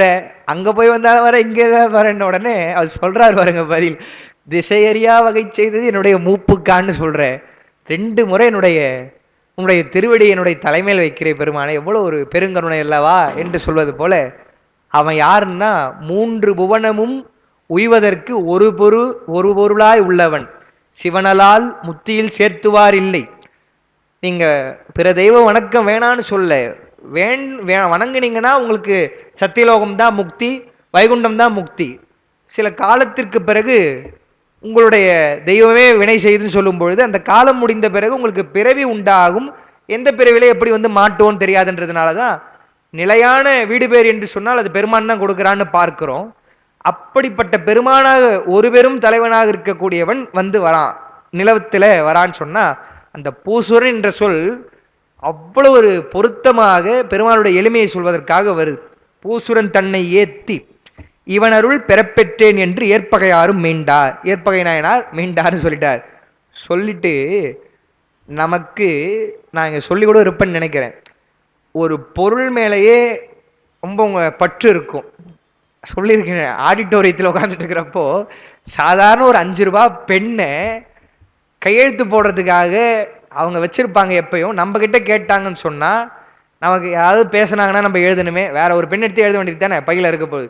நம்ம பேனா போயிட்டு இருக்குதே, வருமா வராதா, சாதாரண ஒரு பேனாக்கே நம்ம மனசுல அப்படி ஒரு எண்ணம் இருக்கும். அதான் யாரோ சொன்னாங்க நான் இதை சொல்லும் பொழுது, அதனாலதான் மூடியை கேட்டுட்டு கொடுக்கணும் அப்படின்னா அந்த நுட்பம் தெரியல நமக்கு சொன்னோம். அது மாதிரி இருக்குன்னு சொன்னா, அவருடைய மனைவிங்க ஏதோ வம்பு பண்ற மனைவி, பிரச்சனையா இருக்க மனைவின்னா கையெழுத்து கும்பிட்டு வந்துடலாம், பா போச்சுரா பிரச்சனைன்னு சொல்லிட்டு. அவங்க கற்பிலே திருவுடையவராக இருக்கிறார்கள். அதுவும் நம்ம பார்த்தோம், சுற்றத்தார் எல்லாம் கூடி முறையாக திருமணம் செய்து வைத்தவர்கள், அவ்வளவு அன்போடு இருக்கிறாங்க அவங்க 2 பேரும். காதல் மனைவியார், காதல் கணவனார், அப்படி இருக்கிறவங்க கொடுத்துட்டாருங்க. போகும்பொழுது கடைசியா இப்ப என்ன சொல்றாங்க, இன்றைய நான் கம்பேர் பண்ணக்கூடாது, இன்று இருக்கிறதெல்லாம் கடைசியா ஒரு குட் பை சொல்றதுன்றாங்க. அது மாதிரி கதையா அந்த அம்மா ஒரு கண்ணிலையாச்சும் பார்த்துருக்கலாம் இல்லைங்க, பார்த்துட்டு சரிம்மா வரேன் என்பது போல கண்ணோடு சொல்லிட்டாச்சும் போயிருக்கலாம். ஒன்றும் கிடையாது. இவன் அருள் பெறப்பெற்றேன் என்று ஏற்பகையாரும் மீண்டாருன்ட்டார். பெருமானே உன்னுடைய அருள் பெற்று விட்டேன் என்று சொல்லிட்டு போயிட்டாராம். அப்பதான் பெருமான் யாரா இப்படி ஒருத்தனா என்றுதான் பெருமான் எண்ணி, செய்வதற்கு அரிய செய்கை செய்த நற்றொண்டர் போக மைதிகள் கண்டன் என் தோள் மறையவன் மகிழ்ந்து நோக்கி பொய்தரும் உள்ளம் இல்லான். கொஞ்சம் கூட அவன் மனசுல பொய் என்பதே கிடையாது என்று சொல்லிட்டு பொய்தரும் உள்ளம் இல்லான் பார்க்கிலன். அதை சொல்றாரு பாருங்க பெருமான். நம்ம கேட்டோன்னு கொடுத்துட்டானே, அவன் பார்த்திருக்கலாம் பாப்பானோன்ற மாதிரி அவர் நினைக்கிறார். என்ன அவருடைய பக்குவம் தெரியும். சொல்றார், பார்க்கிலன் போனான் என்று மெய்தரு சிந்தையாரை மீளவும் அழைக்கல் உற்றார். கூப்பிடார் பெருமான், உன்னுடைய எவ்வளோ மெய்தரு சிந்தனை என்றால் நிலையான ஒரு சிந்தனைன்னு ஒரு பொருள், அந்த அடியாருக்கு கொடுக்கணுன்றதுல நீ மாறலையப்பா, 1% கூட அந்த பொய் என்பது இல்லையே என்று பெருமான் அவர் நினைக்கிறாரா. நற்றொண்டர்னு சொல்றாரு பாருங்க. தொண்டர் என்று சொன்னாலே நல்லவர்கள் தான். எப்படி ஆசிரியர்களுக்கு நல்ல ஆசிரியர்னு கொடுக்குறாங்களோ, ஆசிரியர்னாலே நல்லவர்கள் தான், இருந்தாலும் சும்மா கொடுக்குறோம் இல்லையா, அது மாதிரி தொண்டர் என்றாலே சிறந்தவர்கள் தான், நற்றொண்டர் அப்படின்னு சொல்றார். பெருமான் மகிழ்ந்து நோக்கிறார் என்றால், நம்முடைய ஒரு குழந்தை ரொம்ப நம்மளை விட ஒரு மெச்சூர்டா பக்குவமா ஒரு செயல் செய்யும் பொழுது, பா எவ்வளோ ஒரு அறிவா இருக்குதுன்னு நம்ம பார்க்க, அது மாதிரி பெருமான் பார்த்துட்டு மகிழ்ந்து நோக்கி பெருமான் நினைக்கிறாராம், பொய்தரும் உள்ளம் இல்லான் அவன் மீதரு சிந்தையான் என்று சொல்லிட்டு, பார்க்கலன் பார்க்கலப்பா அவன் போயிட்டான், என் வாக்கை கேட்டு அவன் போயிட்டான் பாரு என்று. அது எப்படி அந்த நிகழ்ச்சி அமைது பாருங்க. கணவன் சொல்றாருங்க, மனைவியார் அவர் வாக்க பெருசா நினைச்சிட்டு போயிடுறாங்க. அடியார் சொல்றாரு, அவர் வாக்க பெருசா நினைச்சிட்டு கணவன் போயிடுறாரு. அதுதான் அந்த ஒரு நிலை. ஓ, நேரம் ஆயிடுச்சோ, சரி சரி. ஆமா, அடுத்த பாட்டு ரொம்ப சிறப்பான பாடல். அவர் கூப்பிட்டுட்டாரு, இவர் எதுக்கு கூப்பிட்டாரோ கூப்பிடலையோ, அவர் நினைக்கிறார் பாருங்க ஒரு எண்ணம். நான் அடுத்த வகுப்புல சொல்றேன். அது ரொம்ப சிறப்பான ஒரு இடம். அதெல்லாம் படிக்கிறப்போ மனசுக்கு உண்மையிலேயே ரொம்ப திருப்தியா இருக்கு. நான் உண்மையிலேயே நம்ம நிறுவனர் ஞானமையா அவர்களுக்கு எத்தனை கோடி நன்றி சொன்னாலும் தகும். பெரிய புராணத்தை ஒரு சாக்கு சொல்லலாம், சும்மா படிப்புமே தவிர மேலோட்டமா எண்ணி எண்ணி இவர் என்ன சொல்றாரு, அவர் என்ன சொல்றாரு, சேக்கிழார் பெருமானுடைய கருத்துக்கு ஏதாவது சொல்றாங்களா, சந்தேகம் கேட்கிறோம். இப்படி ஒரு கரும்பு தின்ன கூலி என்பது போல சாதாரணமா சாக்கு சொல்லிவிடும், நேரம் இல்லைங்க அப்படின்னு சொல்லிட்டு படிக்காம விட்டுட்டு இருப்போம். ஆனால் இதை படிக்கும்போது தான் அவருடைய நிலை கேட்டு மற்றவங்க புரிஞ்சுக்கிறாங்க, புரிஞ்சுக்காம போறாங்க, அதை பத்தி இல்லைனாலும் அடுத்த பாடல் படிக்கிறப்பதான் அந்த ஒரு மனநிலை இருக்கும் பாருங்க அந்த நாயனாருக்கு. அதை சொல்லும் பொழுது